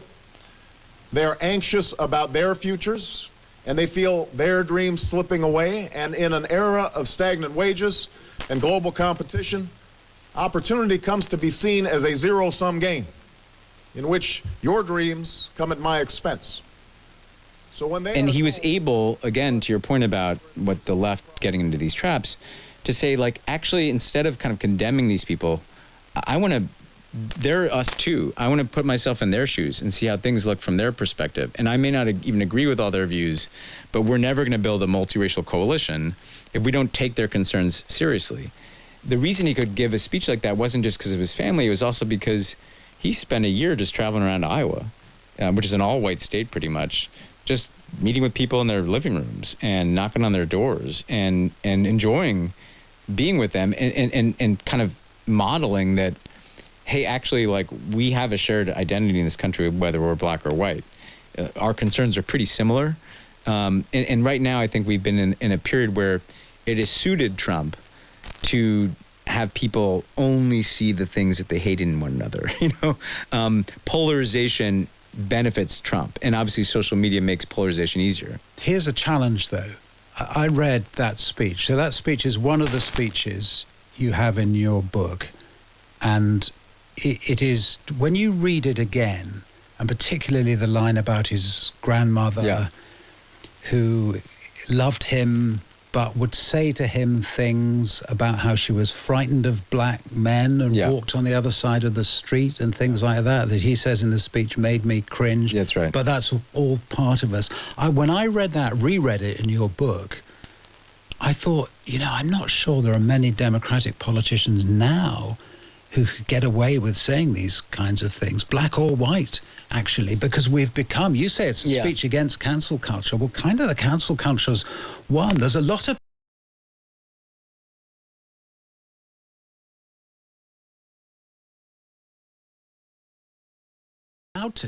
Well, I'd say two things. I mean, the first thing, it's interesting because he said that. This is a woman that he loved as much as anybody in the world who had these fears. When he later says, hey, white working class people, like his grandmother, don't like to hear their concerns about crime be dismissed as racism. He's entered that doorway through a personal place, right? Like, I was raised by a white working class woman. I think today, again, I think people are so afraid of making a mistake, or, you know, you have to be willing, actually, I think in this day and age. You know, Obama used to have to say something to us too. You have to show that there are things you're willing to lose over in order to win. I think that you probably have to go through some pretty brutal controversies and show that you're willing to kind of stand by something that you said that may be uncomfortable. Because if you're not, I think Kamala Harris, you know, fell into this very careful politician and maybe didn't make a huge mistake, but because she was afraid of making a mistake, she also didn't really say anything that connected that much with people either. So I think you have to be willing to put yourself out there, be personal, be authentic. Because I think people today, they don't just want to know, you know, what you want to do. They want to know, like, why do you want to do it? Like, what in your background compels you to want to run for this office? Democrats like to skip ahead to the 10-point plan or, you know, this agenda or that agenda. Actually, I think Americans are more interested in, okay, why do you want to do these things? Why should I trust that you'll do these things, that you understand what I'm going through? And if you're not willing to kind of maybe even step in it or offend people from time to time, go through the controversy, then they just will see you as a typical politician. And that the message we keep getting from American voters is they don't want a typical politician. And that's the thing that comes out from your book. I'm proud to be on the back cover of it because it's not a political book. It's not the Ben Rhodes view of the world. It's a view of America from a set of speeches and your take on those speeches. And I wanted to ask you why you selected the ones you did, because I knew the Obama speech very well, and there's a Trump one there as well, which you remember because it's more recent. But actually, most of the others I'd never really come across at all. It wasn't, in a sense, the obvious ones. I'm thinking of the Ronald Reagan speech. The one you chose was a particular one. Yeah, well, because it's not an anthology. It's not meant to be the greatest speeches. It's meant to tell the story of not just American history, but essentially the arguments Americans have been having about what this country is and what it means to be American. From the founding, Benjamin Franklin is the first one. But I wanted different perspectives. You know, we're going to have abolitionist voices. We're going to have famous people like Abraham Lincoln and people you've never heard of, like the suffragette Anna Dickinson, and showing the course of this argument about what the country is. So the Reagan speech I chose is the one in which he coined the phrase evil empire to talk about the Soviet Union. And I suppose that's the point. It's a wider speech. So this is what I found so fascinating about Justin is it's not his greatest. You know, I love the D-Day one about the boys of Pondahook, for instance, or the Challenger disaster. But what's so fascinating to me about that is that it's famous for him calling the Soviet Union evil empire, but most of the speech is not about foreign policy at all. It's a speech to Christian evangelicals, the National Association of Christian Evangelicals, and he talks a lot about the centrality of Christian faith to American identity. And he kind of goes through what would be seen as kind of a pretty right-wing social agenda, like banning abortion and prayer in school, but in a much folksier and genial way than we would hear today. But he's talking about how America is a nation founded in Christian faith, and that's one of the things that makes us exceptional as Americans. You know, from his perspective, I probably wouldn't share his perspective entirely on this. But then when he gets to the Soviet Union, the contrast he's drawing is not one between capitalism and communism. It's that we are people that believe in God, and they're people who believe in the rule of man. And the reason they're an evil empire is because they don't believe in anything higher than the rule of the state. I pointed out that as good Marxist-Leninists, the Soviet leaders have openly and publicly declared that the only morality they recognize is that which will further their cause, which is world revolution. I think I should point out I was only quoting Lenin, their guiding spirit, who said in 1920 that they repudiate all morality that proceeds from supernatural ideas, that's their name for religion, or ideas that are outside class conceptions. Morality is entirely subordinate to the interests of class war, and everything is moral that is necessary for the annihilation of the old exploiting social order and for uniting the proletariat. And actually, he works in a quite clever way, kind of secular bureaucrats in America, too. You know, there's... I don't think Reagan would have liked Doge, but it kind of foreshadows in some way this kind of Republican almost fear of the administrative state. And so what you're seeing is a kind of coherent effort by Reagan to use words to build this coalition that puts a tent over Christian evangelicals, small government conservatives who don't trust the state, and national security hawks who don't like the Soviet Union. That's the coalition that dominated American politics for most of my life. Yeah. Talking about Reagan raises something that I've seen raised. I'm not quite sure the extent to which I think this may or may not be true, but it's a fascinating idea that one of the reasons why American politics, and in a sense society, has broken down to the extent that it has in recent years is that post-Cold War there wasn't anything outside America to fight against. Do you run along with this thesis? Do you think it's true? 100%. Yeah, and I felt this very strongly in doing the Reagan speech, because Reagan constructs this coalition that is very focused on the outward enemy of the Soviet Union, right? And that can, again, unite the small government people who hate communism, the Christian evangelicals who want a God-based political system, and then these hawks who hate the Soviet Union. Well, once the external enemy is gone, all this kind of energy that has been built up kind of turns inward. Suddenly the enemy is kind of within. If you remember the Clinton years, like there's a kind of relentless and vicious political combat about like pretty small things.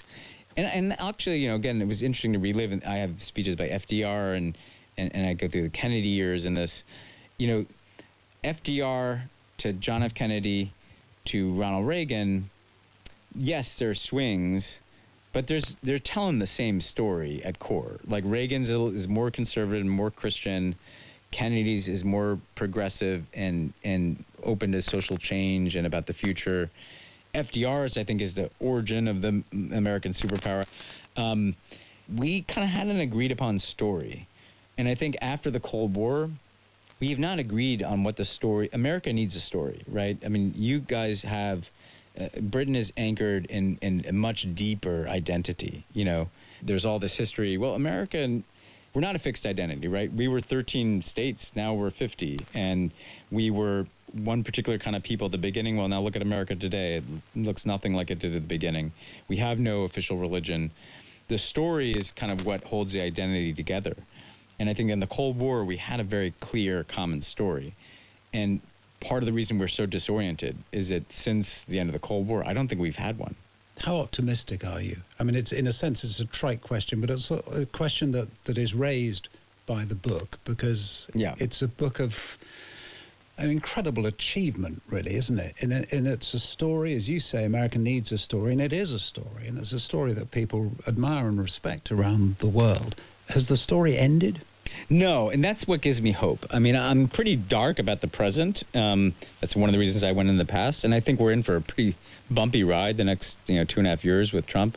But when you go back into the past, I mean, Churchill's famous quote about America doing the right thing after it's done everything else, I'm paraphrasing. It's kind of true in our history. If you look at the arc of American history, we go through some very disruptive times. We have to refresh what this whole project is about. We tend to come out of those darker times in a better and more interesting place. And you can get trapped in the present. Like, this is crazy. We're never going to get out of this. Like, what happened? Well, you kind of go back and look at the past. You see, okay, well, here's how people worked through this. And here's how people were dealing in this context, in this book, like with slavery and with the Gilded Age and rampant inequality and corruption and with segregation and all these ills. We have to sometimes get out of the present, learn from the better aspects of our past, and then kind of look beyond. One of the things that can be very empowering, I've been trying to tell Americans this in traveling around the last month, allow yourself to imagine beyond this. Like, we're so trapped in Trump's reality that we have a hard time thinking beyond tomorrow, never mind the next election. Like, where would you actually like to go? A lot of effort is being made to make you think that this can never change. But I think we have to, again, look beyond, kind of to the horizon here. Trump wants us just looking at it like his, literally looking into his reflecting pool, We need to look past that. Ben Rose, that's a brilliant moment of which to end. Thank you so much for talking to us. Thanks. Americast was produced by Purvi Patney and Alex Pickles. In a few moments, Alicia McCarthy reports from Westminster on Parliament under a new Prime Minister, wildfires and who should pay for preserving our churches. On BBC iPlayer. This is more important than you. Find your next hit drama. I just need to hear it. Half Man. You've wasted your whole life dancing to other people's tunes instead of marching to the beat of your own drum. Industry. Without a smoking gun, you will lose. Mint. Not him, Shannon. Anyone but him. And many more. Just remember, not a single one of us gets out of this alive. Watch on BBC iPlayer. Now Radio 4 to Westminster. Order! Order. Good evening, this is Alicia McCarthy at Westminster. Coming up, Parliament is waiting for a new Prime Minister, but how radical a shake-up should we expect? Some things are going to have to differ beyond just a change in the face at the dispatch box at PMQs in order to demonstrate change. After a blistering weather week, we hear about the dangers faced by farmers trying to stop wildfires taking hold on their land. They find people using a disposable barbecue or something. They will tell them, look, this is a dangerous thing for you to be doing. And, not unusual for these people to be threatened. And an MP demands action to put a stop to houses with multiple tenants blighting her community. There's people high, people drunk, wandering the streets in front of that nursery. She doesn't take her children out to play anymore. But first, in another spin of the Prime Ministerial merry-go-round, the week started with Sir Keir Starmer taking his place behind the Downing Street lectern. Every decision I've taken has been about putting the country I love first. That is why I will resign as leader of the Labour Party. I have spoken to His Majesty the King this morning to inform him of my decision. Keir Starmer said a new leader would be in place by the time Parliament returned in September. But if it does take that long, where does that leave Westminster between now and then? Not many of the new bills announced in the King's speech just a few short weeks ago have been debated yet, and Downing Street has said there won't be any new policy or spending commitments during the transition. I asked Philip Cowley, Professor of Politics at Queen Mary University of London, where the change in leadership left the government's agenda.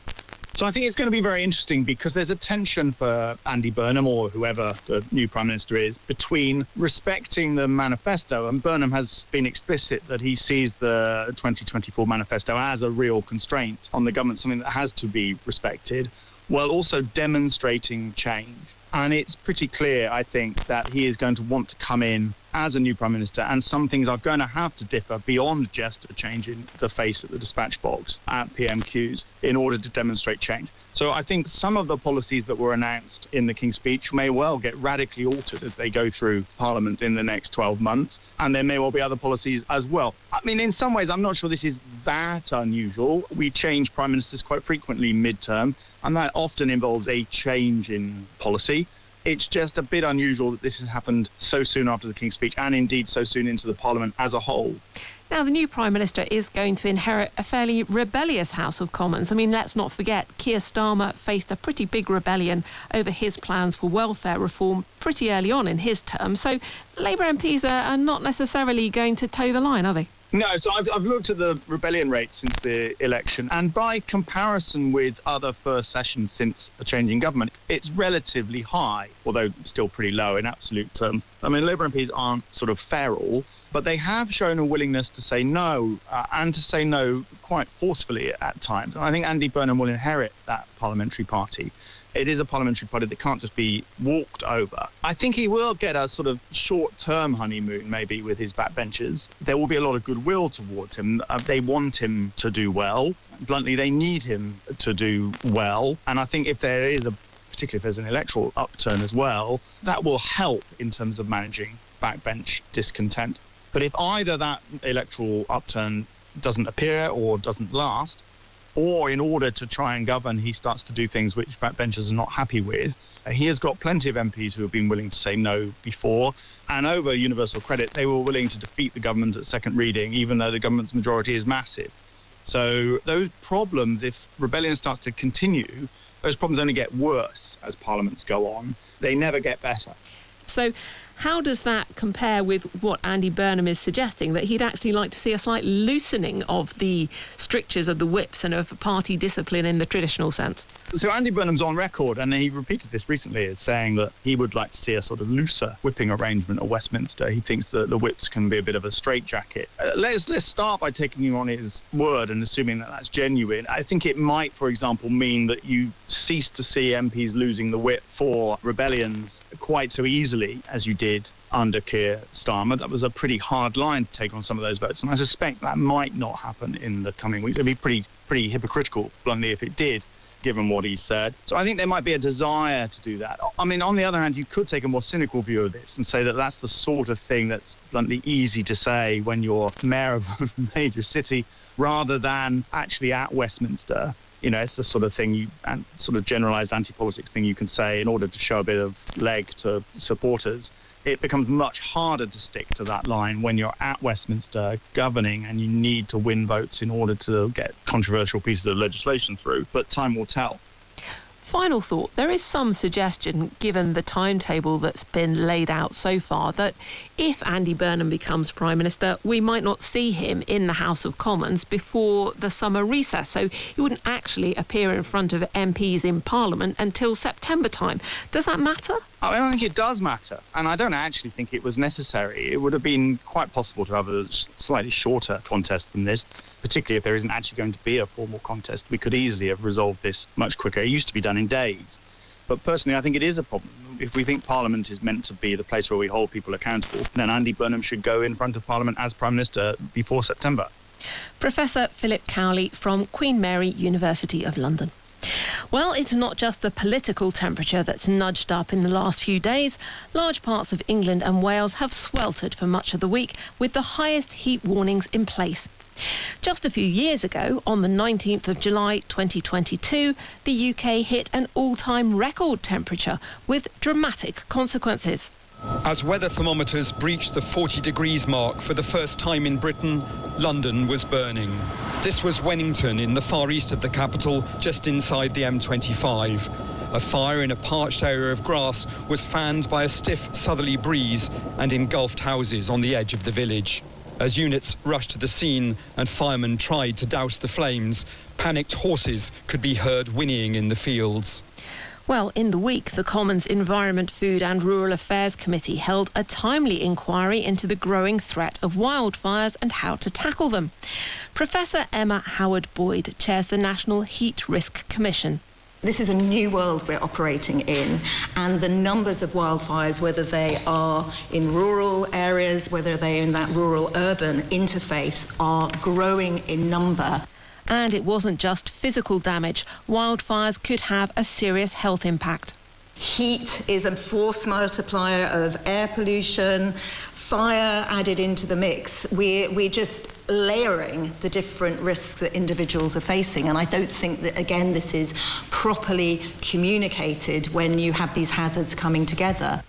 So the committee asked, did local authorities need more powers to do things like ban barbecues in certain spots? Answering this time was Rob Gazzard, wildfire advisor at the Forestry Commission. He reckoned it wasn't that simple. Currently, we place a lot of weight on things like disposable barbecues or cigarettes or broken glass, for example. I don't have any scientific evidence that they are the causes. And that is the problem. Until we actually identify exactly what these trends are, and these small little wildfire incidents are critical because it builds up a series of trends which will sometimes result in a big wildfire happening, then we can actually then be specific about what powers we need and then what do we need to ban. Richard Bailey is a gamekeeper and coordinator of the Peak District Moorland Group. He had one solution for some countryside wildfires: controlled burning. I'm biased. We need to go back to prescribed burning in a sensible fashion at the right time of year. The top scientists from Exeter and York back this up. It's totally at odds with what Natural England is saying and what they've implied to us. Professor Sally Bailey, chief scientist at Natural England, didn't think controlled burning was the answer. The consequences of burning, noting that if the peatland has become dried and damaged, you're more likely to get, rather than a flash fire, a fire that goes down into the peat as significant, releasing more carbon and then making those habitats, which I think we're all in agreement, re-wetting is a step in the right direction, even harder to restore. Well, at the end of that hearing, I spoke to the Lib Dem Alistair Carmichael, who chairs the committee. He told me that when it had asked for evidence ahead of that inquiry, they'd had a big response from the public. We heard from one gamekeeper's wife, for example, who said that she doesn't know when her husband goes out to tackle a fire because it's always the gamekeepers or the hill farmers or the shepherds who are the first to get out there and try and tackle it, and a lot of the time are able to contain it without the fire brigade or any of the other services having to be involved. And she says, you know, he goes out into areas where there's no mobile phone coverage, so I don't know when he's coming back.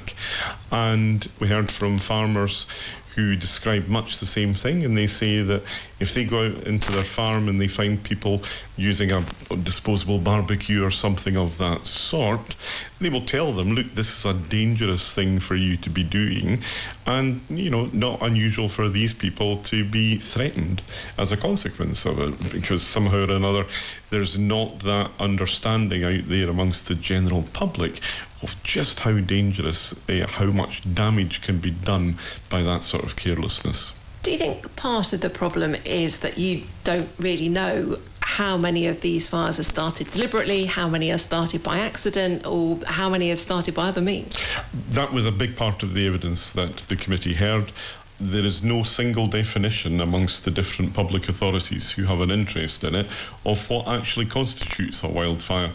So without anticipating too much about what the committee will put in its report, I think we will be seeing that this is an area which, as the climate has started to change, this is going to be a problem that will continue to grow, and it's really not good enough that the different silos in government should get in the way of good outcomes. So DEFRA, as the department responsible for nature, has a big role to play here, but the management of the fire service goes to housing, communities and local government. So you can see how you've got to a place where there are different interests at play, but really this is a moment for what we used to call joined up government. What was also obvious, though, from your session was that there are some quite different opinions about how best to deal with the threat. This is when you get into some of the politics and some of the practice around how our upland areas are managed. And there are all sorts of different political debates around things like driven grouse moor and whether or not there should be routine burning. So, you know, don't wait until the heather gets to be waist high. Can you remove the vegetation from the hill with a flash burning, so to speak?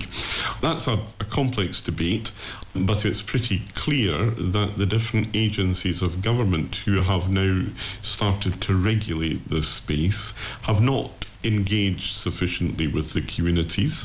They haven't brought them with them, and unless and until there is that better respect and understanding between government and the communities who are most directly affected, then this is just going to keep becoming more and more divisive. There needs to be a resetting of the relationship between bodies like Natural England and the land managers in the countryside. This is not going to get easier without that. Alistair Carmichael there. You're listening to Today in Parliament with me, Alicia McCarthy. Now, drug use, violence and crime. A Labour MP says her area is being blighted because there are too many multiple occupancy homes. HMOs, as they're known, are defined as accommodation where two or more households share facilities, like bathrooms or kitchens. Emma Lewell says there are 50 in her South Shields constituency. She told me about the problems they create. Say you have a beautiful old house and a developer buys it, chops it up into lots of tiny little bits, loads of different rooms, shared bathrooms, and then puts lots of vulnerable people in, and it's not well managed. The saturation of them in South Shields is like nothing I've ever seen. It's like the Wild West. I've had residents say to me, that HMO next door, there's people using drugs, there's needles on their street, there's crime.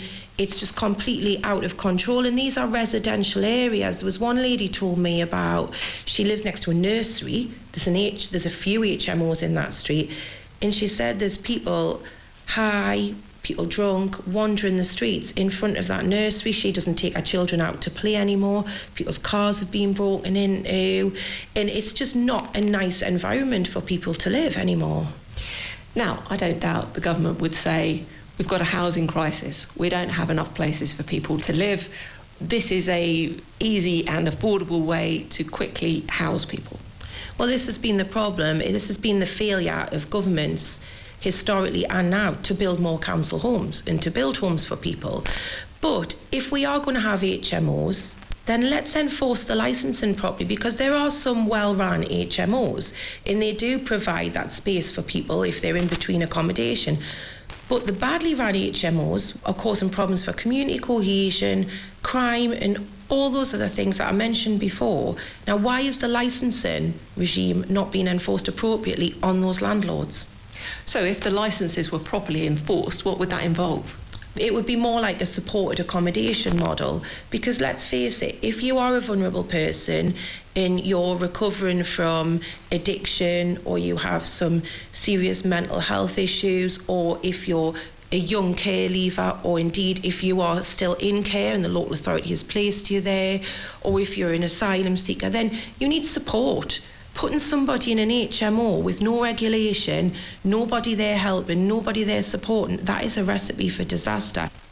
Emma Lewell held a debate on the problem in the Commons.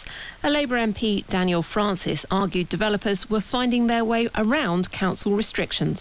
There are rules under the Charities Act 2011 which mean that if you're a charity running temporary accommodation or a temporary accommodation for people suffering from drug or alcohol abuse or a mental disorder, or you're a registered provider, you don't need that permission. And I'm seeing in my case, though, landlords who are joining with charities who are not putting people in there under those conditions and are circumventing the restrictions that are in place. The Housing Minister, Matthew Pennycook, said the government was consulting on a more flexible policy, which he argued would in effect make it easier for councils to insist on planning permission for houses of multiple occupancy. Local authorities can impose licence conditions to ensure landlords effectively manage HMOs. They also have the power to inspect properties without notice where they believe an offence has been committed under HMO legislation. Furthermore, the licence holder must undergo a fit and proper persons test to assure a local authority that they can manage the property responsibly. But Emma Lewell interrupted. He is right, there are regulations in place, there's the fit and proper test, but it's not working. This is why I've held today's debate. This is why me and my constituents are asking for stronger regulation, because everything that's in place is simply not working. I thank my honourable friend for that contribution. As I've said, I'm more than happy to sit down with her, with other honourable members, to hear what suggestions they have, specific suggestions about where they believe the regulations need to be strengthened. And the Minister said the key point was whether local authorities needed more powers or simply weren't enforcing the ones they already had. Now the government has been urged to think again about a change to the funding system for repairs to churches and other places of worship. Ministers have recently replaced a scheme which repaid VAT on repairs and improvements with grants for those that successfully bid for money. The new fund is worth just over £90 million over 4 years and is targeted at deprived areas. A Conservative, Lady Prentice, instigated a debate on the change, and just before stepping into the chamber, she told me what her concerns were. We're really worried because we think fewer places of worship will be helped by the new scheme. The old scheme benefited about 5,000 churches and other places of worship a year.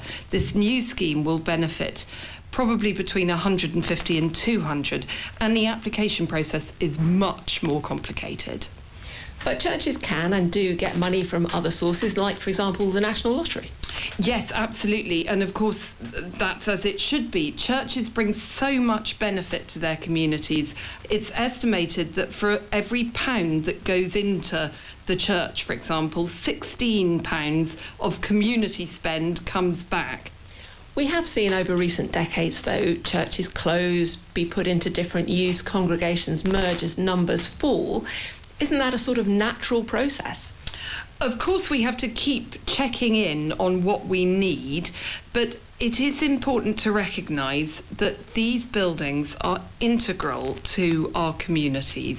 They are a very visible and very important part of our history and our heritage in this country, and it's, I think, very, very critical that we support them. The government, though, would say times are extremely tough, money is very, very tight.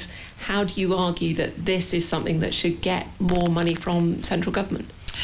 I would view it more as a not taxing people who are fundraising for their community asset. These are groups of people who are trying to keep the roofs on churches, for example. They should not have to pay the equivalent of VAT in order to do that. They should be helped and thanked for their hard work. Lady Prentice. In that debate, the Bishop of Leicester, Martin Snow, said the new fund would benefit churches in areas of deprivation that couldn't raise money for repairs and so hadn't been helped by the previous VAT rebate scheme. But he too had reservations, including a concern that far fewer churches would get help and that rural churches could miss out. Recent funding pressures highlight a widening gap between the cost of maintaining historic places of worship and the resources available to support them. Many congregations are now small, and the burden of upkeep increasingly falls on communities with limited resources. So a strategic, long-term funding approach is needed, which recognises that greater stability enables greater planning, better outcomes, and ultimately better value for money. But a Liberal Democrat, Lord Scriven, took a very different view. He said nowadays less than half the population identified with any religious faith, but the fund ring-fenced millions of pounds of taxpayers' money for active religious buildings. He argued the Church of England had billions in investment income, which he reckoned could be restructured to look after church properties. If this were purely a rescue mission for historic bricks and mortar, the theological utility of the building would be completely irrelevant. By tying public millions to active worship, the state is directly intervening to support religious practice itself. By funding active worship, the taxpayer is being forced to bankroll institutions that frequently hold exclusionary positions. Many of the religious bodies owning these buildings discriminate in their hiring practices, refuse to perform same-sex marriages, or bar women from leadership roles. Why should an LGBT+, an atheist, or a woman taxpayer see their hard-earned money used to prop up the roof of an establishment that actually rejects their rights? But Lord Scriven was a lone voice in the debate. The Heritage Minister, Lady Twycross, defended the change away from the old scheme. Our evaluation of the listed places of worship grant scheme showed that 80% of those who benefited said they would have completed the works anyway, though in some cases to a different timetable or scope. Our internal analysis of past payments of the listed places of worship grant data also shows that it disproportionately favoured places with less disadvantage. And she sought to reassure Lady Prentice about the impact on churches in rural areas. In areas not served by standard measures of deprivation, additional consideration can be given to those that serve isolated or rural communities or provide the primary or only shared community space in that locality. Lady Twycross. The Parliamentary week started with MPs squashing into the Commons to watch the three recent by-election winners take their seats. As well as the SNP's Lara Bird and the Conservatives' Douglas Lumsden, all eyes were on the return of Labour's Andy Burnham. I swear by Almighty God that I will be faithful and bear true allegiance to His Majesty King Charles, his heirs and successors, according to law. So help me God. It's not the first time Andy Burnham has been an MP. He stood down from the Commons in 2017 after nearly 16 years in the job. But what's it like to rejoin the Commons after being away? Melanie On is the Labour MP for Great Grimsby and Cleethorpes. She was re-elected in 2024, having lost her seat in 2019. So, how did she feel when she returned to the chamber, walked up to the dispatch box and took the oath for a second time? It is quite bizarre because when you lose, you can't even imagine. And I know Andy stood down, he didn't lose an election, but you don't imagine that you'll be going back there again. So it is quite momentous. And I remember standing in the queue thinking, oh, first time round, I didn't know really what was going on. And second time round, still not entirely sure I know what's going on. But with lots of people around me who were brand new to it, who all assumed that I could remember exactly what had happened 10 years previously. And when you're actually doing it, does it feel just as special as the first time? Yeah, it does. And I think because it goes by in such a blur, the fact that you get a chance to do it again, at least you can absorb it a bit better. But I thought probably Andy got a bit distracted because, of course, somebody shouted at him, didn't they? So his moment of signing and the importance of it maybe diluted a little bit. Now, you had a bit of a gap, about, 5 years in between your two sessions. When you returned, did it feel like absolutely nothing had changed, or did some of it feel different? Definitely some of it felt different. I was surprised that I had forgotten my way around some parts of the palace, so routes to and from different places had gone. It's very different coming in with such a big group of new people. I mean, it must have been 3/4 of the Commons that was brand new across all sides. So that has been a bigger exercise in trying to remember everybody, because there were people I just wasn't sure whether they were our MPs or not, whether on the Labour side or on the other benches. And so it's taken me a long time to kind of get used to that. And then even then, some of the procedure and processes and things like that, I've had to go back and check with whips and people who have been around for a long time just to refresh my memory. But I mean, generally there was a sense of familiarity, maybe more comfort than I had last time, just because it is something that you have done before, so you are kind of retreading your steps. And as you mentioned, a whole batch of new faces when you reappeared in the Commons in 2024, so you've got to start all over again, rebuilding those relationships on your own side, but also with the opposition. Yeah, absolutely. It's you forget, because when I came in 2015, actually, we were a relatively small cohort, about 30 or something like that, so we got to know each other incredibly well and have stayed quite close as well through the intervening years. To try and do that with 300 brand new people in your own party is nigh on impossible. So you don't get that same sense of being a small gang, because actually we were a dominant new gang. So actually it upset the balance in Parliament quite a lot as well. So that you could feel that lots of new people want to do things in new ways, but it certainly ruffled the feathers, I think, of people who've been there for some time, and there is a certain way of doing things, and there is a bit of deference, but with so many new people, it's a bit more chaotic than that, and you just can't control it. And an advantage, I suppose, for you, because you had been there before, so you were, I assume, able to hit the ground running a bit faster than some of the others, perhaps? I think so. I knew what I wanted to do, and so, some things that had worked well last time I was able to replicate. Some things that I thought, I remember going down this path, making these choices last time, I wouldn't do that again. So that has helped me, I think, to avoid some of the stresses, because when you're first elected, it is such a big job. The responsibility, it weighs really heavy on your shoulders, and you want to do it absolutely the best that you can, and you can run yourself ragged, and you don't take breaks, and you're trying to be all things to all people at all times. And I knew that I just couldn't do that, because I did that before, and after 18 months I was absolutely exhausted. So I was like, I'm just going to pace myself this time, get things in order and take it a bit more slowly. So is that your top tip to Parliament's most famous returnee of the week? I would love to tell him to slow down and take it easy. I don't think he's going to have that choice, though. Labour MP Melanie on there. And that's it from us for now. I'm Alicia McCarthy. The studio manager was Paul Mason. The editor was Susan Hume. And that was Today in Parliament. This is BBC Radio 4.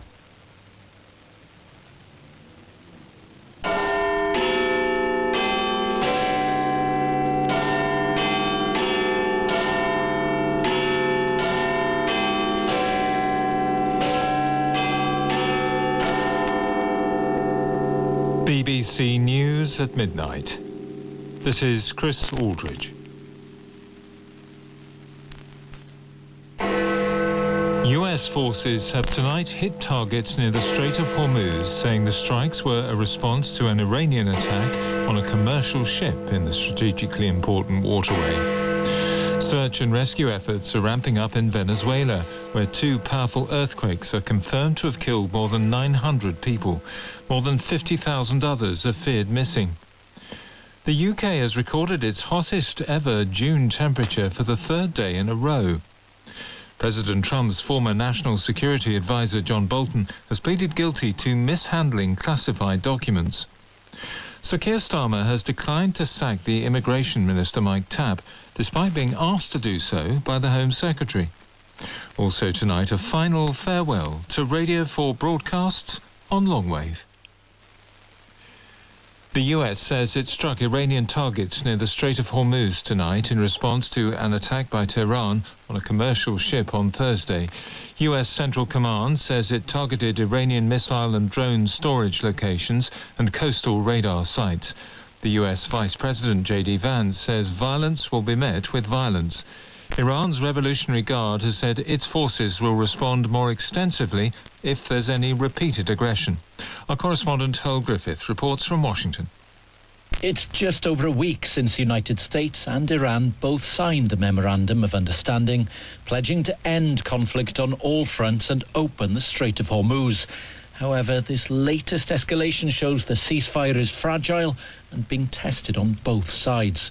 The United States says its aircraft struck Iranian storage facilities and a coastal radar site in response to a drone hitting a commercial cargo ship travelling along the Omani coast in the strait. While the damage was limited and the ship was able to continue its journey, US Central Command described it as an unwarranted act of aggression by Iranian forces and said its military remained present to ensure the agreement was obeyed. In a post on social media, the US Vice President J.D. Vance said Iran could pick up the phone if it had a disagreement on how the memorandum was being applied. Iran state media is reporting that the Revolutionary Guard repelled the American attack on Sirik Island. Earlier in Washington, Israel and Lebanon signed a framework agreement which had been brokered by the United States after 5 rounds of negotiations. The U.S. Secretary of State Marco Rubio said it would begin to put in place a basis for peace. Lebanon's president said it was a first step to restoring sovereignty. But it comes as limited fighting has continued between Israeli forces and the Iran-backed armed group Hezbollah in southern Lebanon. More from our global affairs correspondent Sebastian Usher. The full details of the agreement have not been announced, though there are reports that it again involves Israeli forces pulling out of some areas of southern Lebanon. Diplomatically, the fact that some kind of an agreement has been signed is a step forward, that the situation on the ground in Lebanon has shown little sign of shifting, despite several ceasefires. Both the Israeli military and Hezbollah are still carrying out attacks on each other, though with reduced intensity for now. Iran has linked the war in Lebanon to its ceasefire deal with the US, prompting President Trump to put pressure on the Israeli Prime Minister Benjamin Netanyahu to rein in the Israeli offensive. But Mr. Netanyahu has already restated his position, which is shared by his political opponents, that the IDF won't withdraw until Hezbollah disarms. The Lebanese government has been increasingly angry at what it sees as Tehran's interference in its affairs through its proxy, but its influence beyond the talks in Washington remains limited. There are fears that the number of people killed in the 2 powerful earthquakes in Venezuela on Wednesday will rise significantly as a desperate search for survivors continues. More than 900 people are now confirmed to have died, but many more are still missing, with the United Nations humanitarian chief putting that figure at more than 50,000. One of the worst hit areas is the northern port city of La Guaira, where satellite images show many high-rise buildings have been flattened. Carolina Lopez is one of those searching for missing relatives. The only thing I can say is that I have my heart in my hands and I don't know what to do. That's the only thing I can say. I ask God for everything. There, where you see that destruction, nothing. I don't know where He is. There have been some moments of relief, such as this rescue of a woman pulled alive from the rubble earlier today.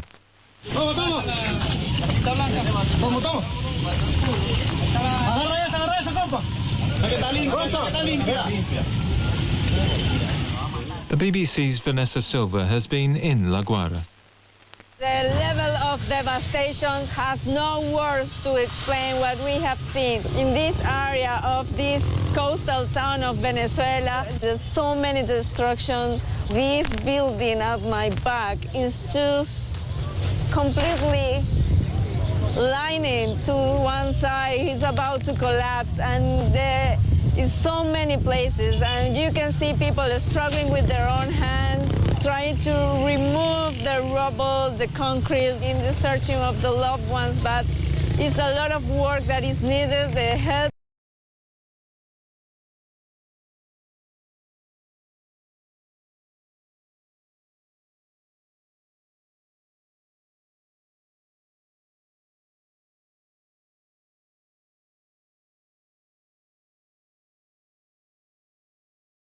Teams from around the world are arriving in Venezuela to assist the relief effort, with tons of aid supplies also being delivered.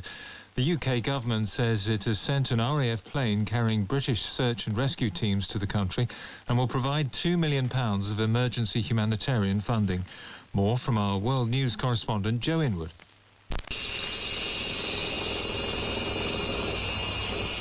Working by torchlight, rescue teams in Caracas use angle grinders and their bare hands to search through the wreckage of collapsed buildings. Every now and again they fall silent to see if they can hear anyone knocking or crying for help. Then a shout goes up. There has been an aftershock and they move to safety. This was how much of the first 36 hours of the rescue operation was carried out.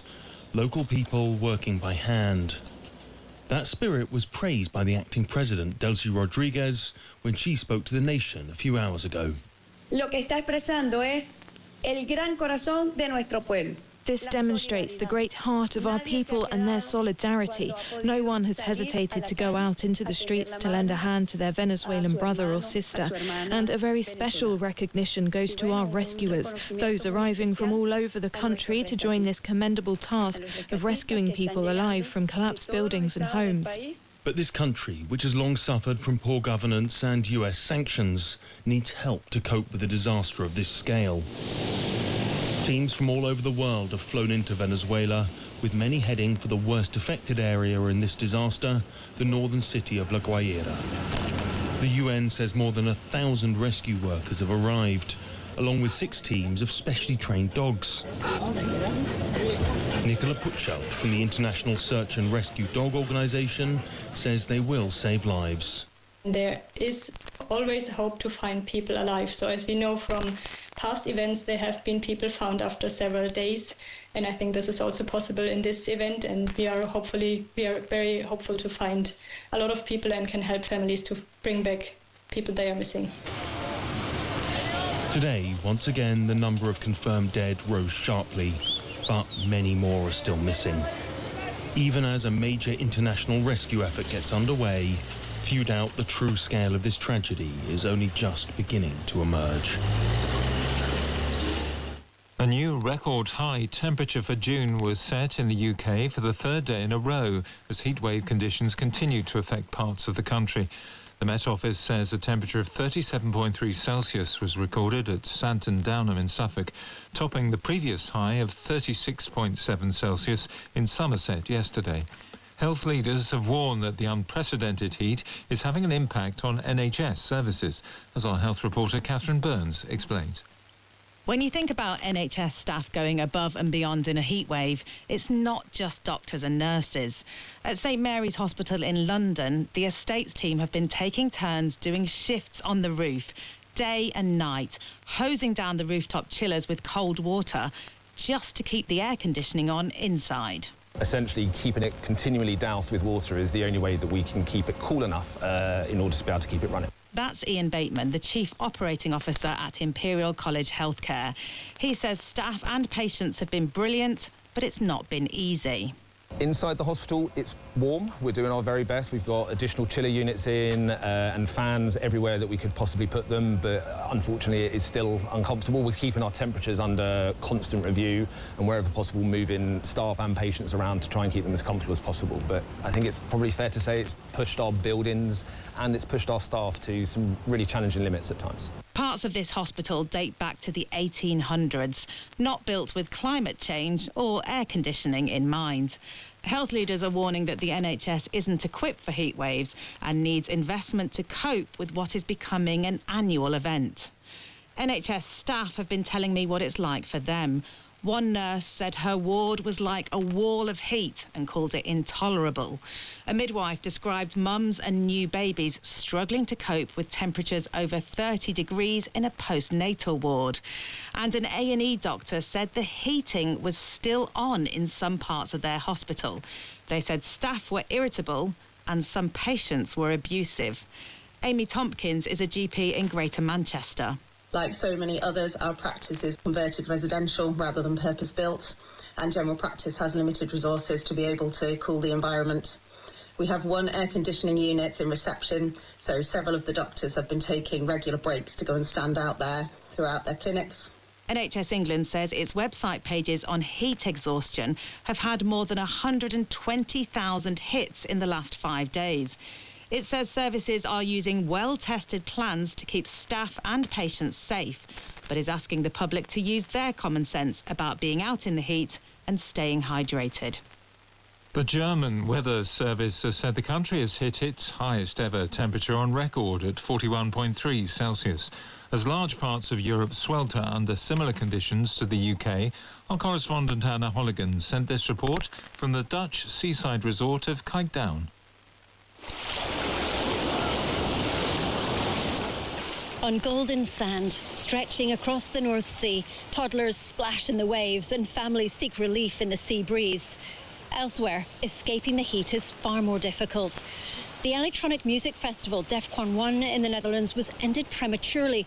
At midnight, visitors were asked to leave as a code red weather warning took effect. Fans were gutted. I feel sorry for the people that have come really far. Some people have travelled literally from the other side of the world for like a once-in-a-lifetime experience, so I feel gutted for them. But I understand as well because it's so hot. Organisers said they simply couldn't take the risk. We were in the tent yesterday and you couldn't even dance. Everyone's pouring sweat, everyone's exhausted. You couldn't do it, and that was, what, 31 degrees, so 37 today. Yeah, it's unbearable. Across the continent, the heat is having devastating consequences. In France, a toddler died after being rescued from a car. The Pride March, scheduled to take place in Paris this weekend, has been postponed, while officials in Belgium cancelled a reenactment of Napoleon's defeat at the Battle of Waterloo. The World Weather Attribution Group of scientists said the record-breaking heat gripping Europe is unmistakably linked to climate change, and such temperatures would have been virtually impossible 50 years ago. President Trump's former National Security Advisor John Bolton has pleaded guilty to mishandling classified information in a federal court. Mr. Bolton, who's become a fierce critic of Mr. Trump, made his admission as part of a deal which could see him go to prison for up to 5 years. More from our North America editor, Sarah Smith. John Bolton amassed various amounts of national defence information in the notes he took when he was researching his 2020 memoir, The Room Where It Happened. He then used a personal email account and a messaging app to share that information with 2 members of his family who did not have security clearances. His email account was later accessed by a hacker allegedly linked to Iran. Under the plea agreement he struck, he will serve no more than 5 years in jail and will have to pay a fine of over $2 million. A former top advisor to President Trump, Mr. Bolton has become one of his most outspoken critics. When he was first charged, he sought to portray the investigation as part of President Trump's push to use the justice system to target his political enemies. Today he admitted the charges and said he was sorry for it. His lawyer compared the case to the 2023 indictment of Donald Trump for mishandling secret documents he kept at Mar-a-Lago. The judge overseeing that case dismissed those charges before it went to trial. President Trump has threatened to impose a 100% import tariff against any country that targets US firms with a digital services tax, including the UK. The EU has vowed to respond swiftly and decisively if Mr. Trump carries out his threat. The Russian-controlled authorities in Crimea have declared a state of emergency after Ukrainian attacks disrupted fuel supplies. Moscow says the move is designed to keep essential services running. President Zelensky of Ukraine has announced what he calls a 40-day influence campaign aimed at forcing Russia to negotiate. Our Eastern Europe correspondent Sarah Rainsford sent this report from Lviv. First, there was fuel rationing and power cuts. Now there's a state of emergency in Crimea as Ukraine steps up its drone attacks on the peninsula. After making this announcement, the Russian-appointed governor, Sergei Aksyonov, had to reassure residents it wouldn't mean restrictions on their movements or a curfew. He said it was about cutting bureaucracy to take rapid decisions. But Ukraine is focusing its military strikes on and around Crimea like never before, and that's having a major impact. On social media, people are posting videos of shopping centres with no power and long queues of cars towards the main bridge as people head for the Russian mainland. Even children's summer camps have been suspended for safety. Moscow's illegal annexation of Crimea in 2014 was hugely popular in Russia.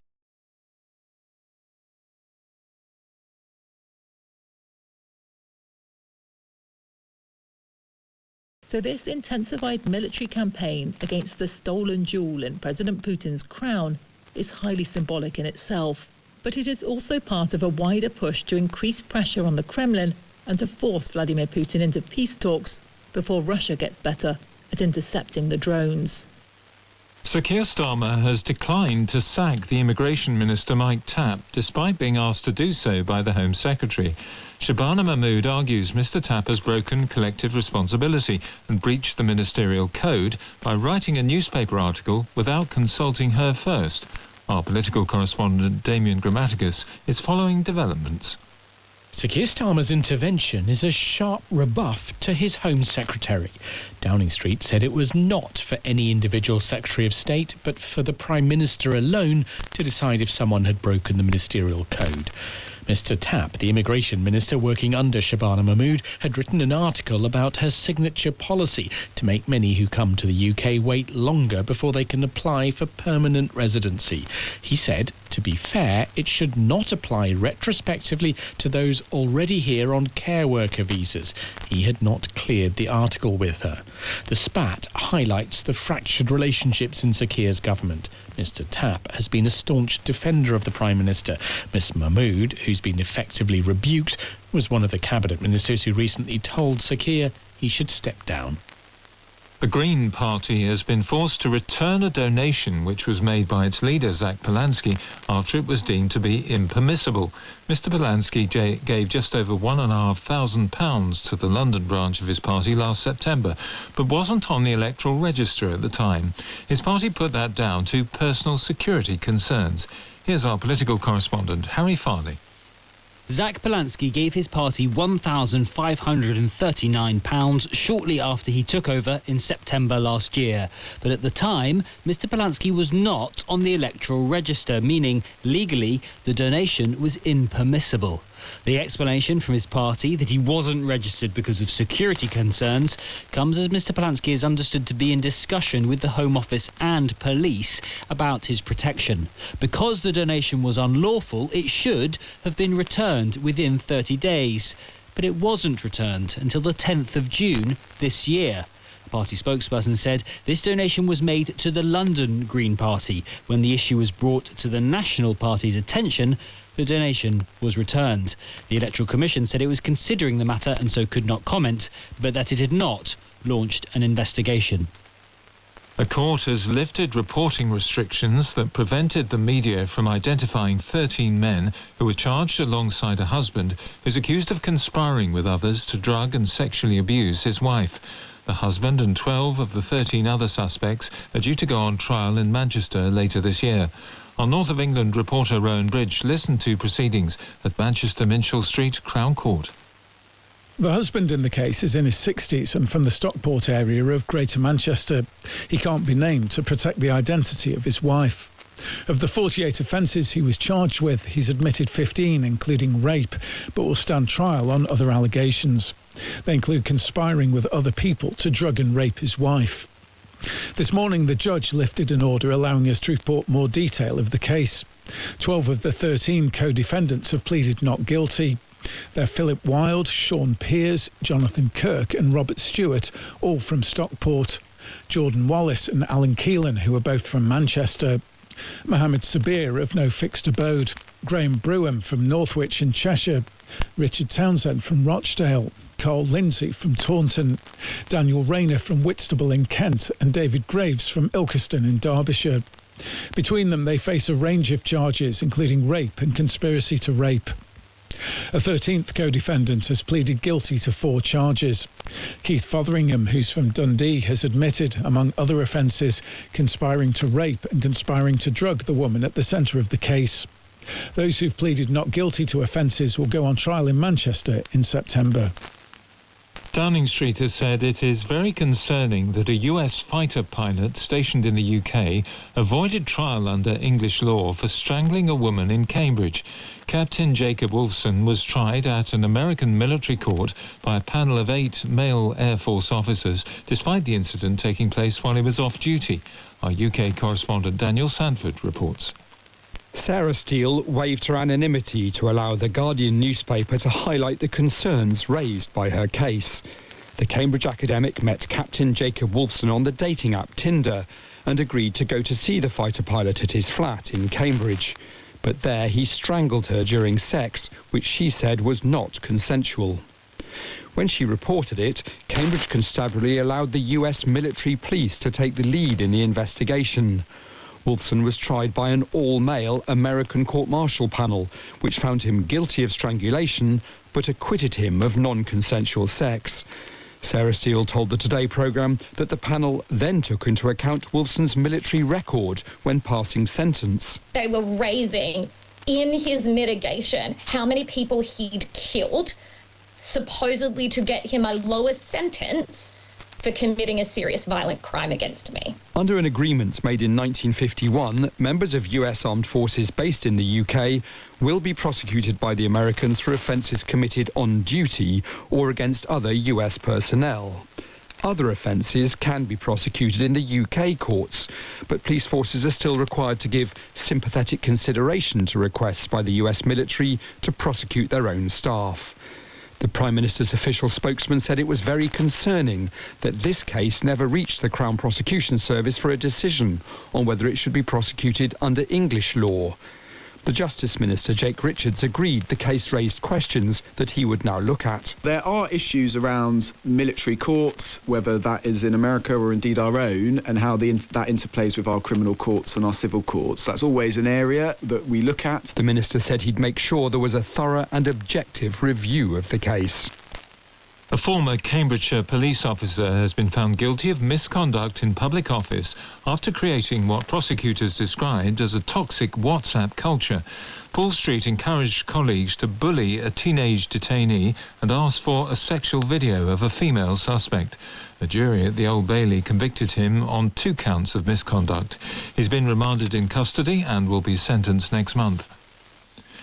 A van driver has been praised by police after giving a lift to an armed officer who was pursuing a man suspected of carrying out a serious assault. Our correspondent Duncan Kennedy sent this report from Margate in Kent. Open! Stay where you are! Open! Stay there! Tuesdays in Margate don't normally play out like this.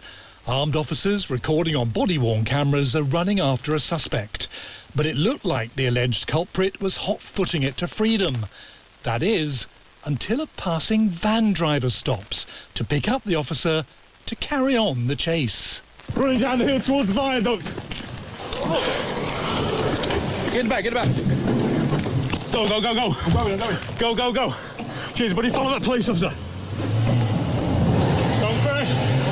In a reverse of what usually happens in the movies, where the cop commandeers the car, this van driver was in full pursuit mode, happy to help the police chasing the man suspected of carrying out a serious assault.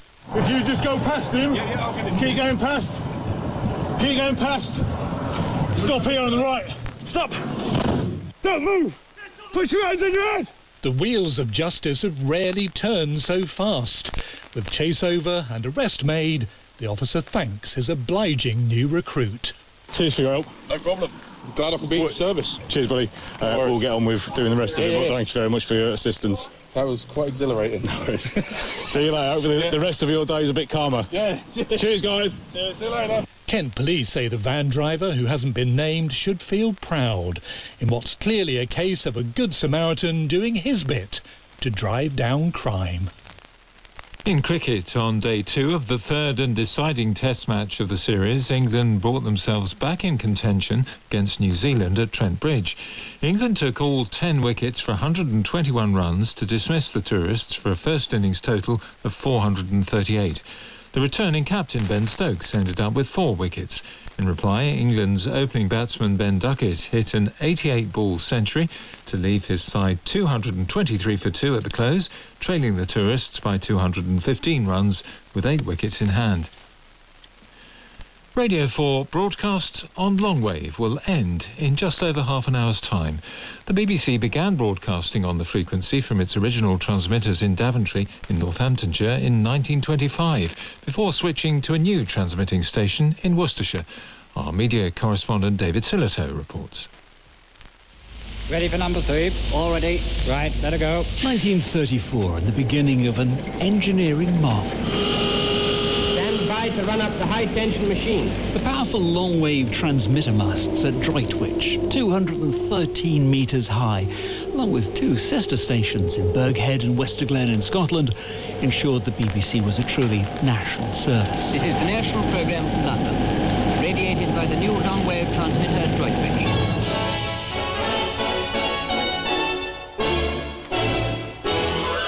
Beginning with Eric Coates' The Merrymakers, the BBC's new Droitwich service sent out a signal that travelled far out to sea and, for decades, delivered the shipping forecast. Dover, Thames, Humber, Heligoland, East Dogger. And that ability to travel far?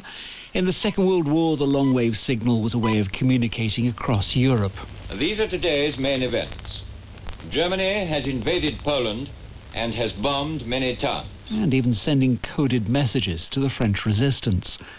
And in more recent years, on 198 longwave, allowed cricket-starved holidaymakers to follow Test Match Special from the beaches of Brittany. And join Jonathan Agnew. Hello, good morning and welcome to... But 92 years on, the masts are showing their age. The elderly technology behind the service is drifting into obsolescence. Scan along longwave these days, and most will only hear the slightly scratchy sound. I just wonder if there's anyone at the top of BBC Radio 4 on 198. actually batting for Radio 4. Which has been warning its few remaining listeners that things are coming to an end. This service is closing. BBC transmissions on this frequency will end on 15 years after the announcement that investment in the service had come to an end, Arqiva, who operate the transmitters, are shutting it down next week. Which means that tonight, Radio 4 will be saying goodbye to longwave. Now for a look at the morning papers, and the Daily Telegraph reports that the former Cabinet Secretary Lord Case has called for Andy Burnham to be honest with the public and, if he becomes Prime Minister, call an early general election. Speaking to the paper, Lord Case adds that Mr Burnham is walking a very difficult tightrope because he had promised change but had no mandate to deliver it. According to The Times, Andy Burnham is expected to say the South is paying the price for economic failure in the North when he delivers a major speech on the economy next week. In what the paper calls Mr Burnham's first big policy speech since Sir Keir Starmer's resignation, he's due to set out a strategy which would see Whitehall budgets slashed and money diverted to regional mayors. The Sun says that Prince Harry is to take his children to see his mother's grave for the first time during their trip to the UK next month. The visit is reportedly due to take place days after what would have been Princess Diana's 65th birthday. The headlines again. US forces have tonight hit targets near the Strait of Hormuz, saying the strikes were a response to an Iranian attack on a commercial ship in the strategically important waterway. Search and rescue efforts are ramping up in Venezuela, where 2 powerful earthquakes are confirmed to have killed more than 900 people. More than 50,000 others are feared missing. The UK has recorded its hottest ever June temperature for the third day in a row. President Trump's former National Security Advisor John Bolton has pleaded guilty to mishandling classified documents. Sir Keir Starmer has declined to sack the Immigration Minister Mike Tabb, despite being asked to do so by the Home Secretary. BBC News. With Chris Aldridge. And now with a look at that all-important weather forecast. Good morning, Ben Rich. Hello there. For the third consecutive day, Friday saw the UK provisionally breaking its UK June temperature record with a high of 37.3 Celsius at Santon Downham in Suffolk. Bournemouth in Dorset recorded 14.2 hours of sunshine, but it wasn't like that everywhere. There were some really big downpours and thunderstorms around, and at Loch Glasgarnock in the Highlands, we recorded 51.2 millimetres of rain, over 2 inches of rain in the space of 24 hours. Stornoway in the Western Isles only got to 14.8 degrees Celsius. And there is some cooler weather on the way as we head through this weekend. Probably a relief for many. But in the short term, for Saturday, the Met Office still has an amber warning of extreme heat. This covers parts of eastern and southeastern England, valid until 9 o'clock on Saturday evening, because we are still going to see some pretty high temperatures across that southeast corner as we go through the next 24 hours. Now, through the rest of the night, across England and Wales, long clear spells. A few showers clipping into the southeast of England and East Anglia. Northern Ireland and Scotland seeing more in the way of cloud, and still some showers here, especially in the north of Scotland, where there will be some further thundery downpours. Overnight temperatures staying up around 20 or 21 degrees in the southeast corner, but a little cooler and fresher further north and west. And then into Saturday, across England and Wales, a lot of dry weather, some sunny spells, areas of cloud for some western coasts where it will also be quite breezy. And then late in the afternoon, we may see some showers and thunderstorms just moving up from the English Channel into the southeast of England. Northern Ireland and Scotland will see more in the way of cloud. That cloud producing some showery rain at times. Still the potential for the odd flash of lightning, the odd rumble of thunder. It will be fairly breezy. Temperatures across Northern Ireland and Scotland generally in the low 20s Celsius. England and Wales seeing highs of 25 to 32 degrees. The highest temperatures in the east. But it will turn fresher for all of us on Sunday. Some good news, Ben. Thank you so much, Ben Rich. And on Radio 4, we conclude our series, first broadcast in 2023, How to Spot Potential, with Kate Mason.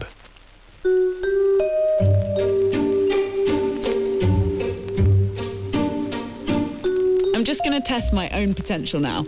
I've found this website which has sample tests that might be used to assess the way I think. It's called a Cognitive Assessment Predictive Index. It sounds a bit like it's ranking my potential. Tests like this are now widely used in recruitment to find hypos, that is, high potential employees in the jargon. Let's have a go. Cognitive assessment sample questions. Oh no, this is difficult. Choose the word that is most nearly the opposite of commend. Comply, certify, criticise, prevail, dissuade. Oh, the most nearly the opposite. God, I didn't read the question. I feel like that's quite bad, isn't it? Commend, criticise. Show answer. The correct answer is criticise. Cool. All right, should we just assume I get them all right?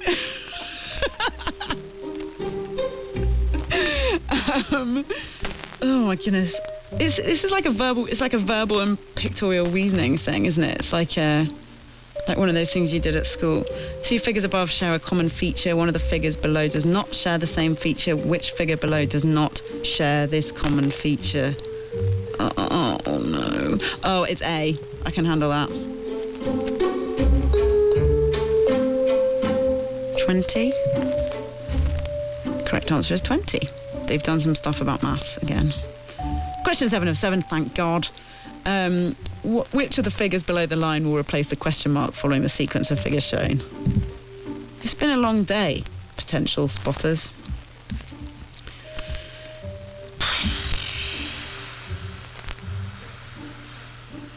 I have absolutely no idea, but if I thought about it more carefully and wasn't on the radio, then I could probably figure it out. I'm just going to pick... Oh God, I'm too competitive. Help.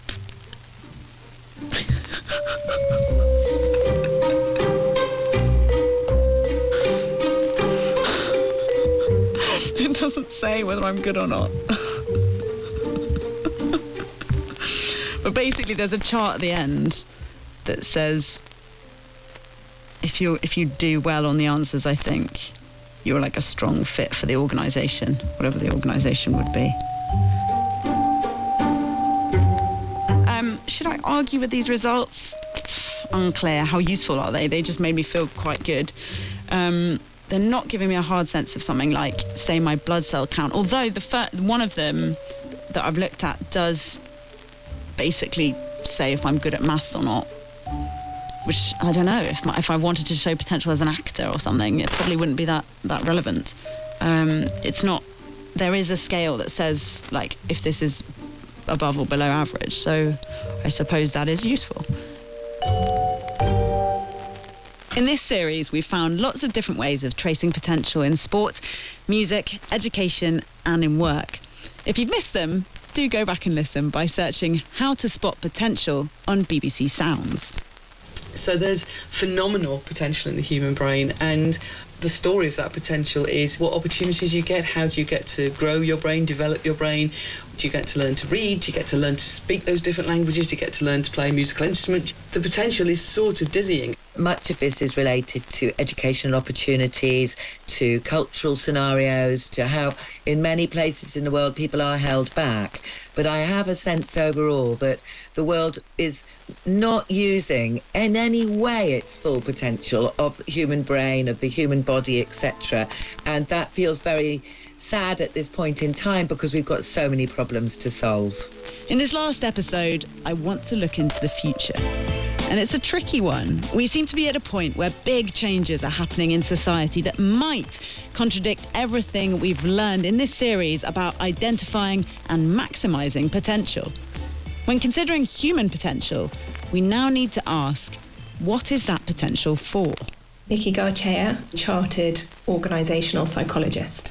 20 years ago, if you asked me about potential as a psychologist, I might have talked to you about general intelligence, the capacity to be intelligent and therefore pass anything, do well, and that would be why people do well in things like the 11+. It's a score of general intelligence. Well, now with things like ChatGPT, it can do so much of those types of things, numerical testing, verbal reasoning testing. So if machines can do well in those activities, what does potential and what replaces that view of general intelligence? And it will be things like my capacity to analyse, my capacity to be creative, but coupled with empathy and influencing skills, things that we won't be able to solely rely on automation to deliver. Nikki is thinking about what the growth of technology means in the workplace and how it moves the goalposts. This year, the World Economic Forum released data in relation to the business skills that we need to have alongside automation. And they were highlighting that at least 34% of all of the organisations they'd surveyed had an element of automation in roles. And in the next 5 years, it will go up to 42%. And if we've got 42% of many roles globally in the workplace having an element of automation, then potential will start to evolve.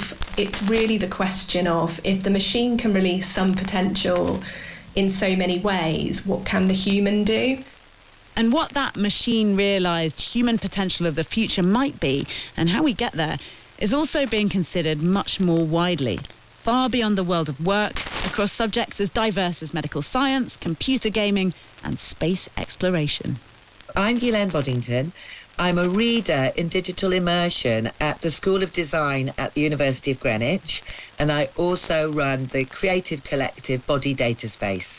At the moment, I'm looking at the augmentation of the body, potentially to support us through life, a kind of scenario where we'd have an ally or a companion or a co-worker working with us.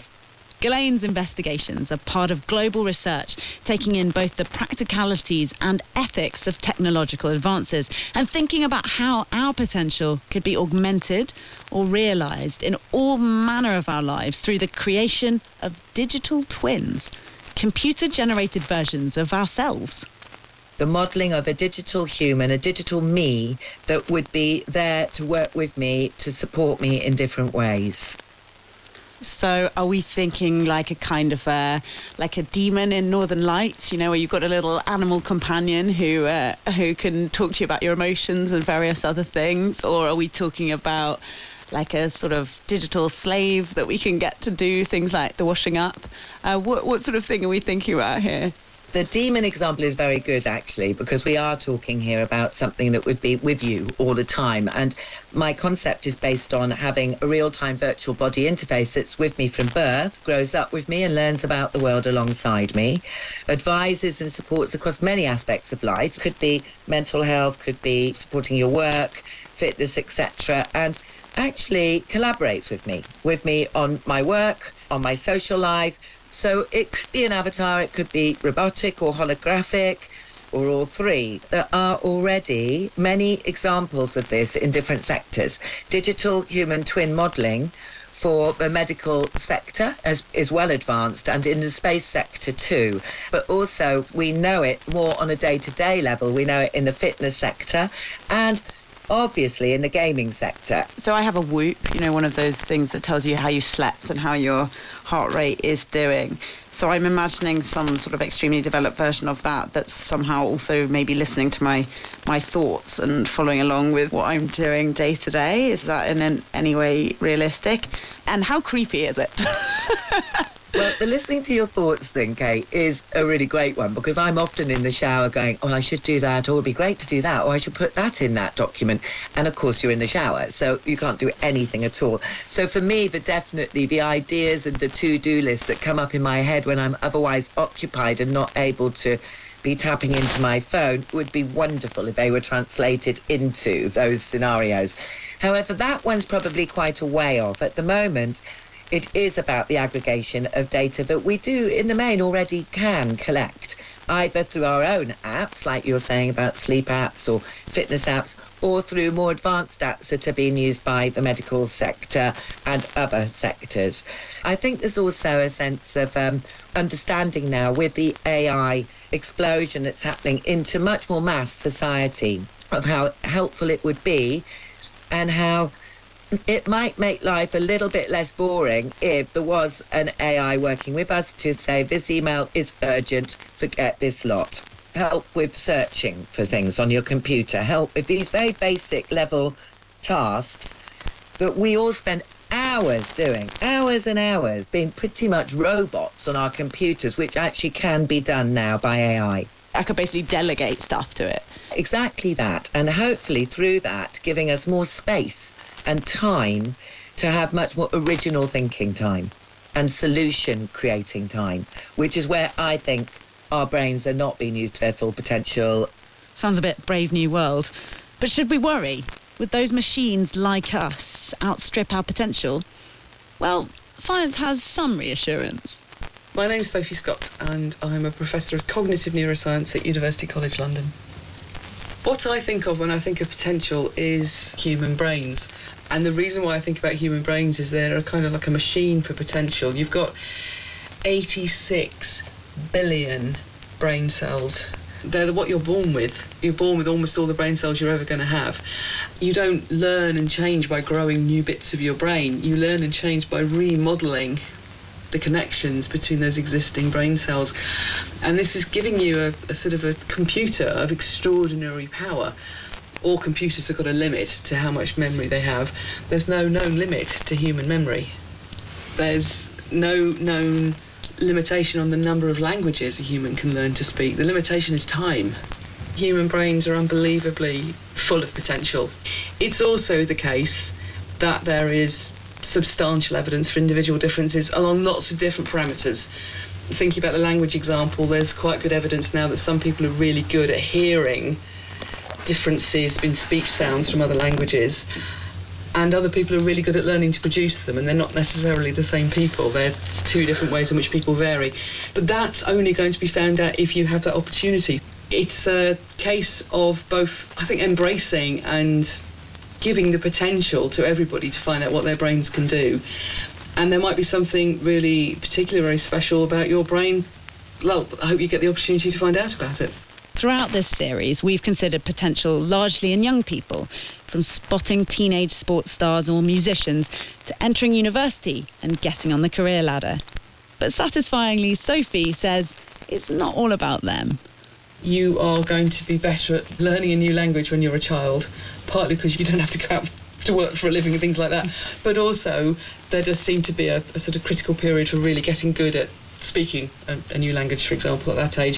But actually, although there's some individual variation, most people will be able to pick up a new language with time and with desire to do so throughout their whole lives. Your brain is plastic, it's flexible.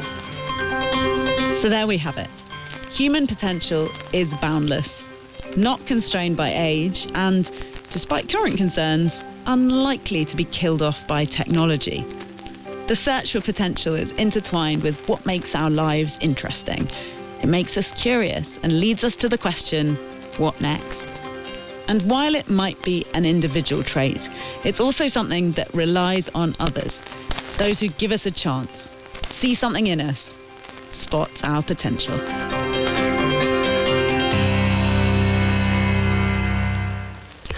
How to Spot Potential was presented by Kate Mason. The producer was Julian Siddle. In a few moments here on Radio 4, the shipping forecast.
This is BBC Radio 4.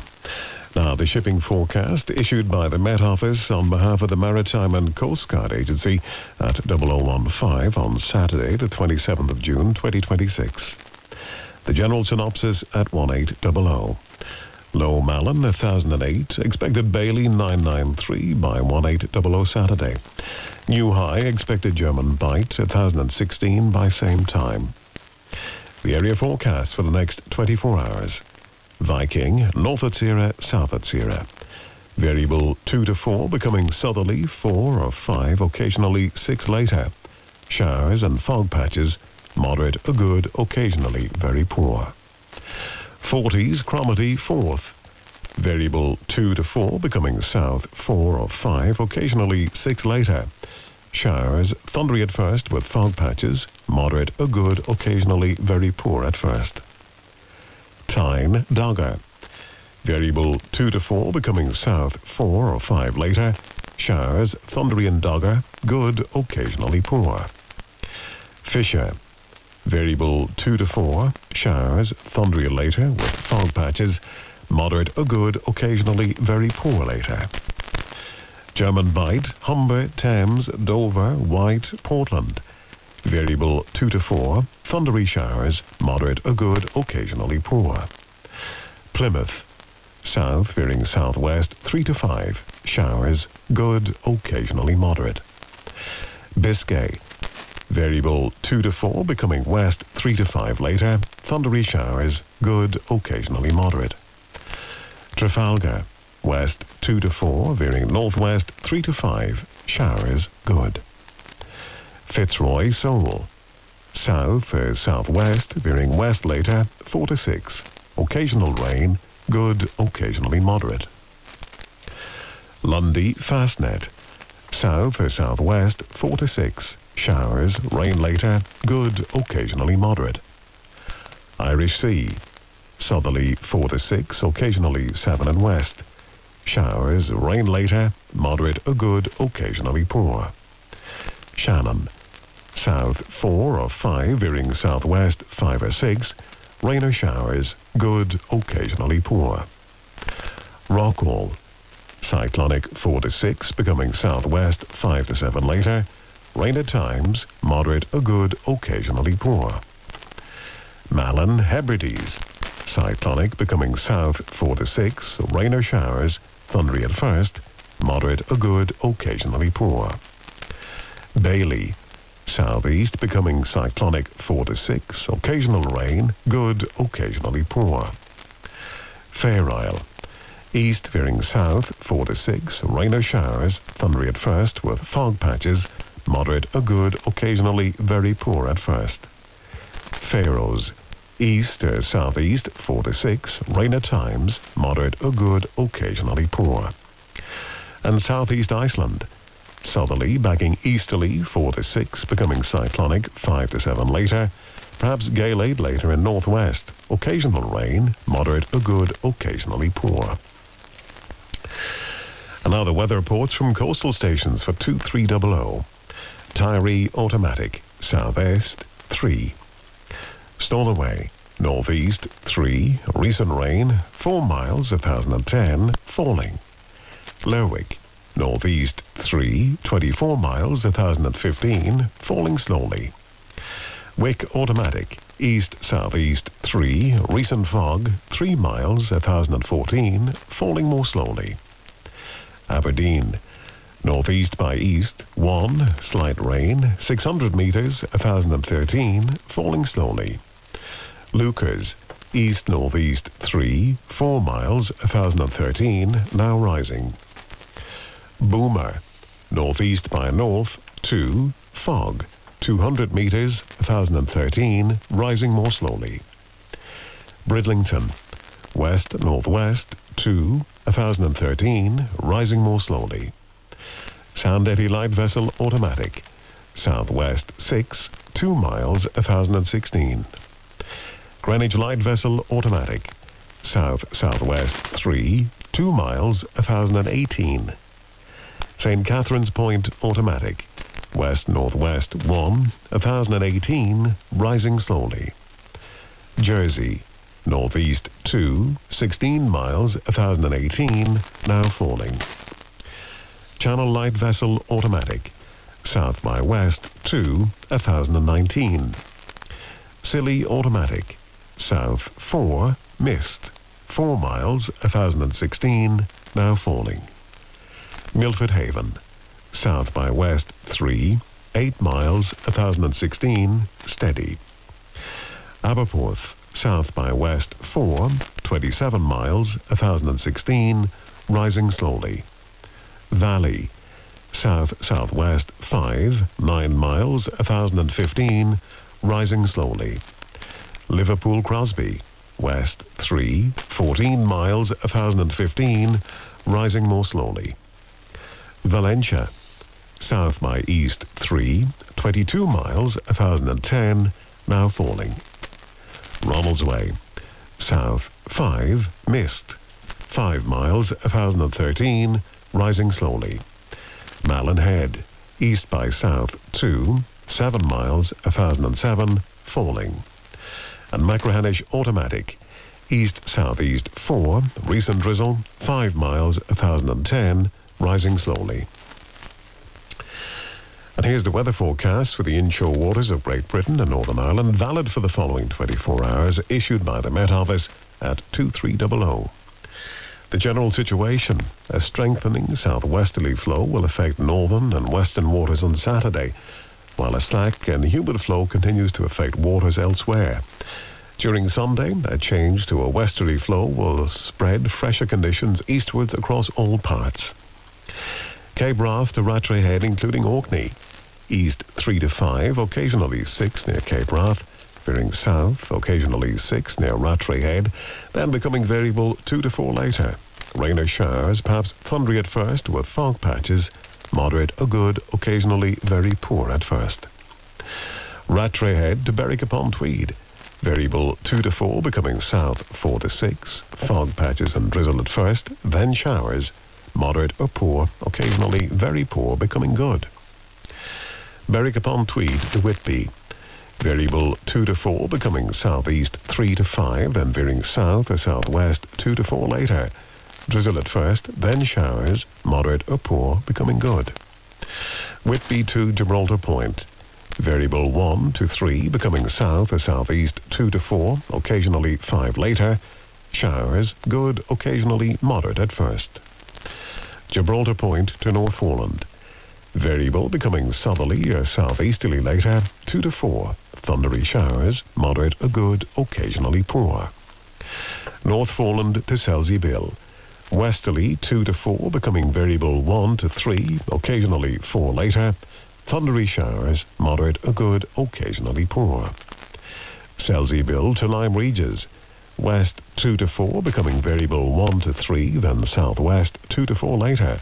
Showers, thundery in east, fair later, moderate or good, occasionally poor in east. Lyme Regis to Land's End, including the Isles of Scilly. Variable 2 to 4, becoming south or southwest 3 to 5. Showers later, good, occasionally moderate. Land's End to St. David's Head, including the Bristol Channel. Variable 2 to 4, becoming south or southwest 3 to 5. Occasionally 6 near Pembrokeshire. Showers later, good, occasionally moderate in west. St. David's Head to Great Orme Head, including St. George's Channel. South 3 to 5, veering southwest 4 to 6. Showers, rain later, moderate or good. Great Orme Head to the Mull of Galloway. Variable 2 to 4 at first in Liverpool Bay. Otherwise southerly or southwesterly 4 or 5, occasionally 6 and north. Showers, rain later, moderate or good, occasionally poor at first in north. Isle of Man. Southerly or southwesterly 4 to 6, occasionally 7 later in west. Fog patches at first, rain later. Moderate or good, occasionally very poor at first. Loch Foyle to Carlingford Loch. Southerly or southeasterly 4 to 6, occasionally 7 in east. Showers, rain later, good, occasionally poor. Mull of Galloway to Mull of Kintyre, including the Firth of Clyde and North Channel. Southerly or southeasterly 4 to 6, occasionally 7 in North Channel. Showers, rain later, good, occasionally poor. Mull of Kintyre to Ardnamurchan Point. South or southeast 4 to 6. Showers, rain later, moderate or good, occasionally poor later. Ardnamurchan Point to Cape Wrath. East or southeast 3 to 5, occasionally 6 near Cape Wrath. Veering south or southwest 4 to 6. Rain or showers, thundery at first, moderate or good, occasionally poor. And Shetland Isles, east 3 or 4, veering south or southeast 4 or 5. Occasional rain and fog patches, showers later, moderate or good, occasionally very poor. And that completes the shipping forecast. Well, before we leave you tonight, I just wanted to take a moment to mark the end of an era. For almost a century, the longwave transmitters have carried the BBC across the airwaves, from the iconic Droitwich transmitting station in Worcestershire to Westerglen and Birkhead in Scotland. And though the longwave signal is fading into history this morning, the memories and the connection it created will endure forever. We shall miss your warmth and crackle. Well, that's it from me, Al Ryan, and all of us here at Broadcasting House. If you have been, thanks for listening. Have a safe, quiet and peaceful night. Good night. Ihawa.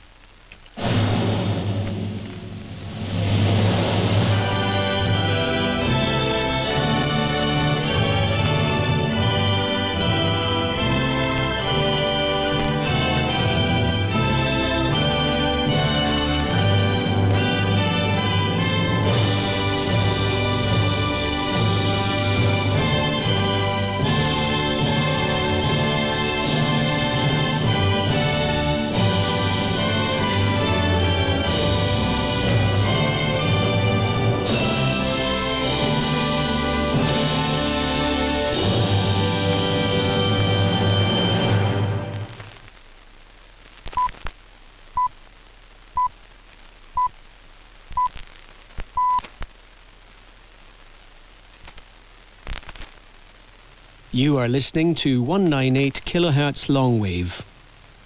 BBC Radio 4 is no longer available on this frequency. However, you can find Radio 4 many other ways. You can find BBC Radio 4 online via BBC Sounds. Radio 4 is available on DAB digital radio and through your digital television, including Freely. Radio 4 is also available via FM radio on 92 to 95 MHz and 103 to 105 MHz.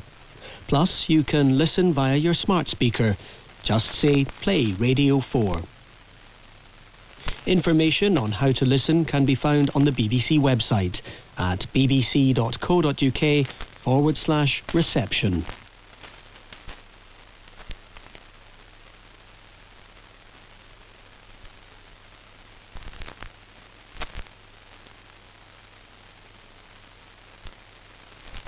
You are listening to 198 kHz longwave.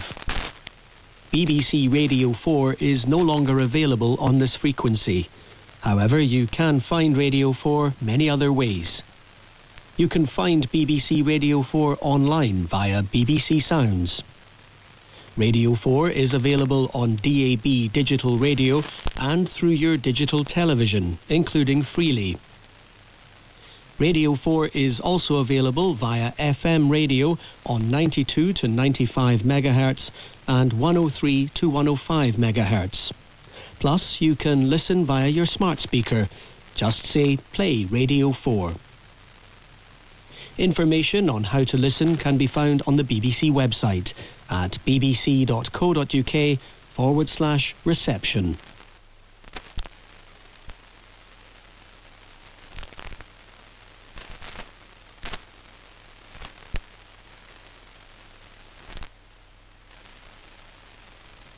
You are listening to 198 kHz longwave. BBC Radio 4 is no longer available on this frequency. However, you can find Radio 4 many other ways. You can find BBC Radio 4 online via BBC Sounds. Radio 4 is available on DAB digital radio and through your digital television, including Freely. Radio 4 is also available via FM radio on 92 to 95 MHz and 103 to 105 MHz. Plus, you can listen via your smart speaker. Just say, play Radio 4. Information on how to listen can be found on the BBC website at bbc.co.uk/reception.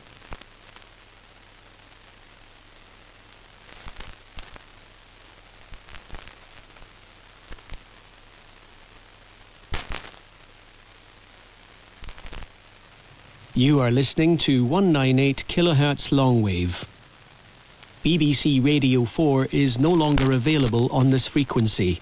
However, you can find Radio 4 many other ways. You can find BBC Radio 4 online via BBC Sounds. Radio 4 is available on DAB digital radio and through your digital television, including Freely. Radio 4 is also available via FM radio on 92 to 95 MHz and 103 to 105 MHz. Plus, you can listen via your smart speaker. Just say, play Radio 4. Information on how to listen can be found on the BBC website at bbc.co.uk bbc.co.uk/reception.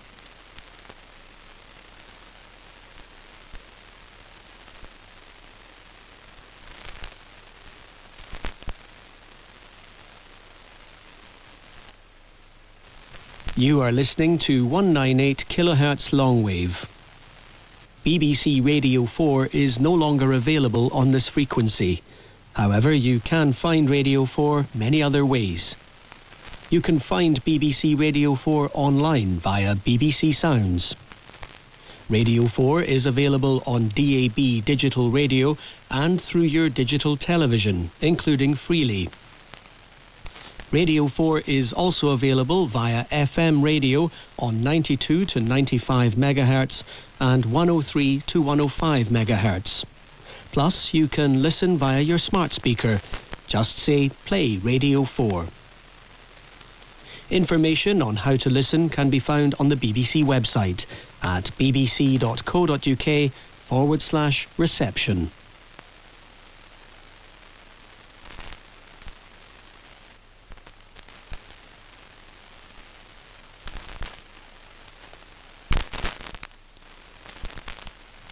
You are listening to 198 kHz longwave. BBC Radio 4 is no longer available on this frequency. However, you can find Radio 4 many other ways. You can find BBC Radio 4 online via BBC Sounds. Radio 4 is available on DAB digital radio and through your digital television, including Freely. Radio 4 is also available via FM radio on 92 to 95 MHz and 103 to 105 MHz. Plus, you can listen via your smart speaker. Just say, play Radio 4. Information on how to listen can be found on the BBC website at bbc.co.uk/reception.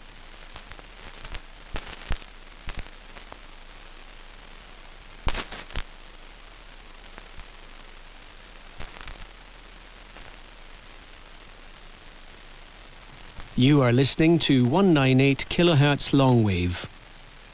BBC Radio 4 is no longer available on this frequency.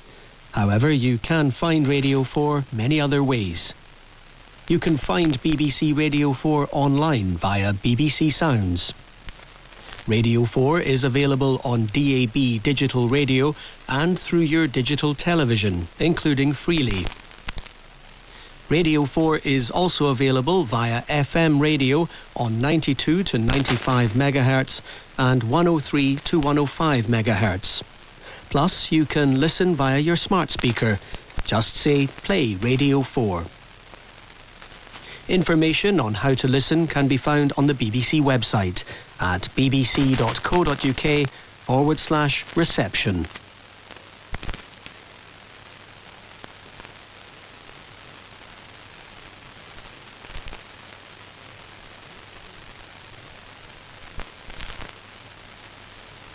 You are listening to 198 kHz longwave. BBC Radio 4 is no longer available on this frequency. However, you can find Radio 4 many other ways. You can find BBC Radio 4 online via BBC Sounds. Radio 4 is available on DAB digital radio and through your digital television, including Freely. Radio 4 is also available via FM radio on 92 to 95 MHz and 103 to 105 MHz. Plus, you can listen via your smart speaker. Just say, play Radio 4.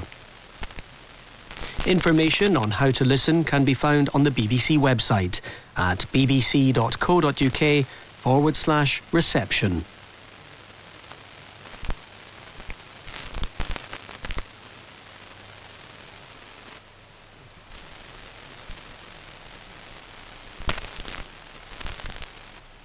You are listening to 198 kHz longwave. BBC Radio 4 is no longer available on this frequency. However, you can find Radio 4 many other ways. You can find BBC Radio 4 online via BBC Sounds. Radio 4 is available on DAB digital radio and through your digital television, including Freely. Radio 4 is also available via FM radio on 92 to 95 MHz and 103 to 105 MHz. Plus, you can listen via your smart speaker. Just say, play Radio 4. Information on how to listen can be found on the BBC website at bbc.co.uk/reception.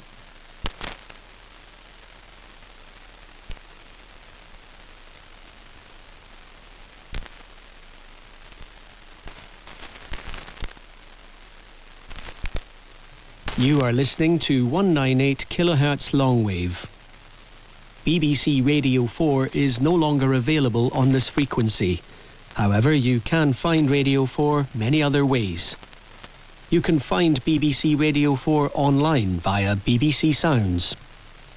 Radio 4 is available on DAB digital radio and through your digital television, including Freely.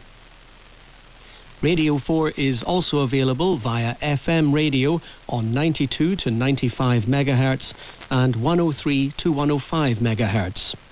Plus, you can listen via your smart speaker. Just say, play Radio 4. Information on how to listen can be found on the BBC website at bbc.co.uk/reception.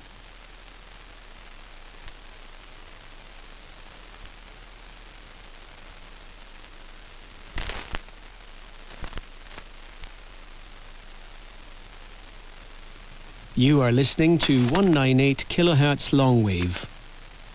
BBC Radio 4 is no longer available on this frequency. However, you can find Radio 4 many other ways. You can find BBC Radio 4 online via BBC Sounds. Radio 4 is available on DAB digital radio and through your digital television, including Freely. Radio 4 is also available via FM radio on 92 to 95 MHz and 103 to 105 MHz. Plus, you can listen via your smart speaker. Just say, play Radio 4. Information on how to listen can be found on the BBC website at bbc.co.uk/reception.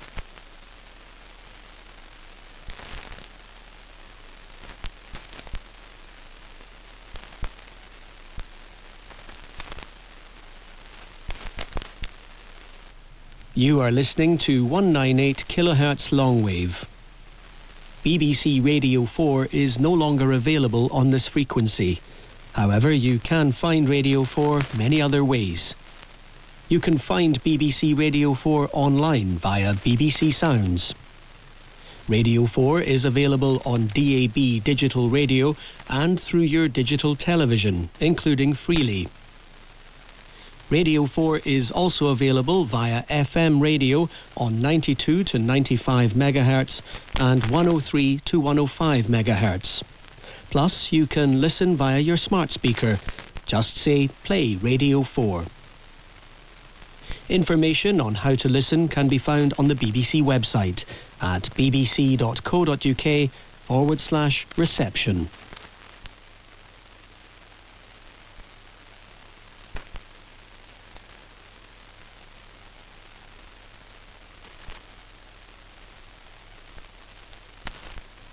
You are listening to 198 kHz longwave. BBC Radio 4 is no longer available on this frequency. However, you can find Radio 4 many other ways. You can find BBC Radio 4 online via BBC Sounds. Radio 4 is available on DAB digital radio and through your digital television, including Freely. Radio 4 is also available via FM radio on 92 to 95 MHz and 103 to 105 MHz. Plus, you can listen via your smart speaker. Just say, play Radio 4. Information on how to listen can be found on the BBC website at bbc.co.uk/reception.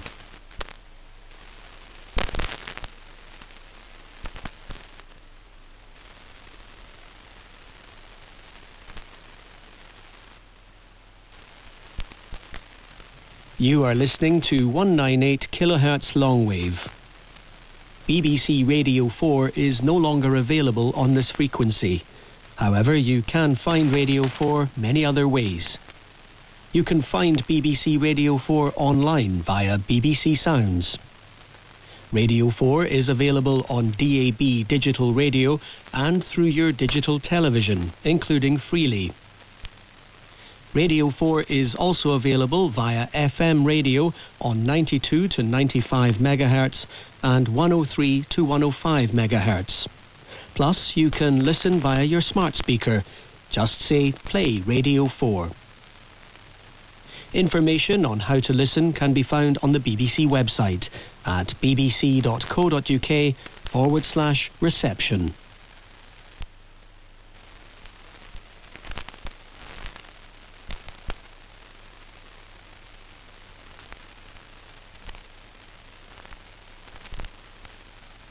You are listening to 198 kHz longwave. BBC Radio 4 is no longer available on this frequency. However, you can find Radio 4 many other ways. You can find BBC Radio 4 online via BBC Sounds.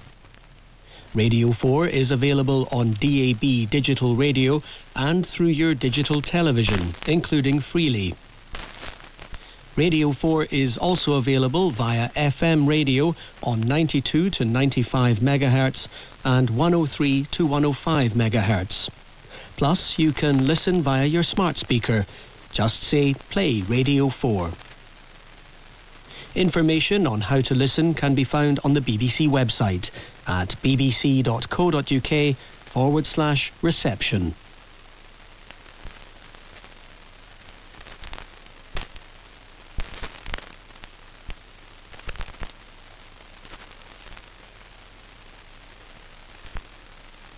You are listening to 198 kHz longwave. BBC Radio 4 is no longer available on this frequency. However, you can find Radio 4 many other ways. You can find BBC Radio 4 online via BBC Sounds. Radio 4 is available on DAB digital radio and through your digital television, including Freely. Radio 4 is also available via FM radio on 92 to 95 MHz and 103 to 105 MHz. Plus, you can listen via your smart speaker. Just say, play Radio 4. Information on how to listen can be found on the BBC website at bbc.co.uk/reception.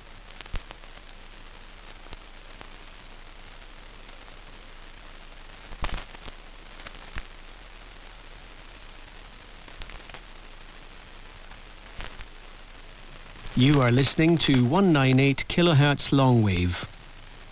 BBC Radio 4 is no longer available on this frequency. However, you can find Radio 4 many other ways. You can find BBC Radio 4 online via BBC Sounds. Radio 4 is available on DAB digital radio and through your digital television, including Freely. Radio 4 is also available via FM radio on 92 to 95 MHz and 103 to 105 MHz. Plus, you can listen via your smart speaker. Just say, play Radio 4. Information on how to listen can be found on the BBC website at bbc.co.uk/reception.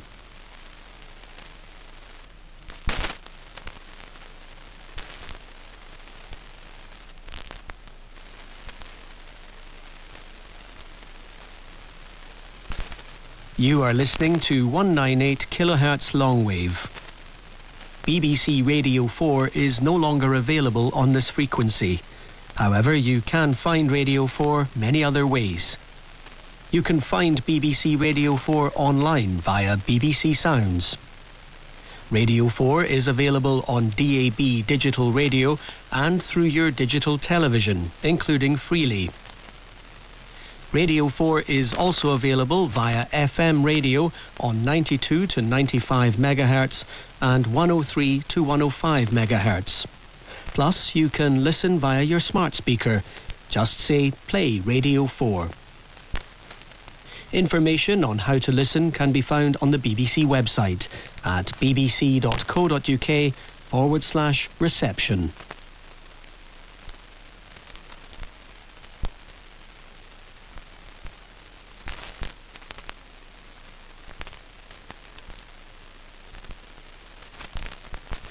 You are listening to 198 kHz longwave.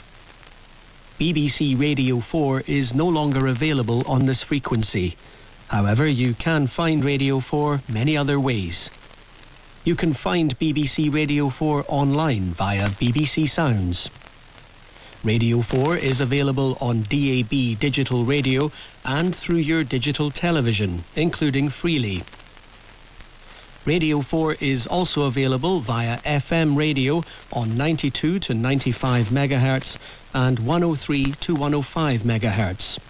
Plus, you can listen via your smart speaker. Just say, play Radio 4. Information on how to listen can be found on the BBC website at bbc.co.uk/reception.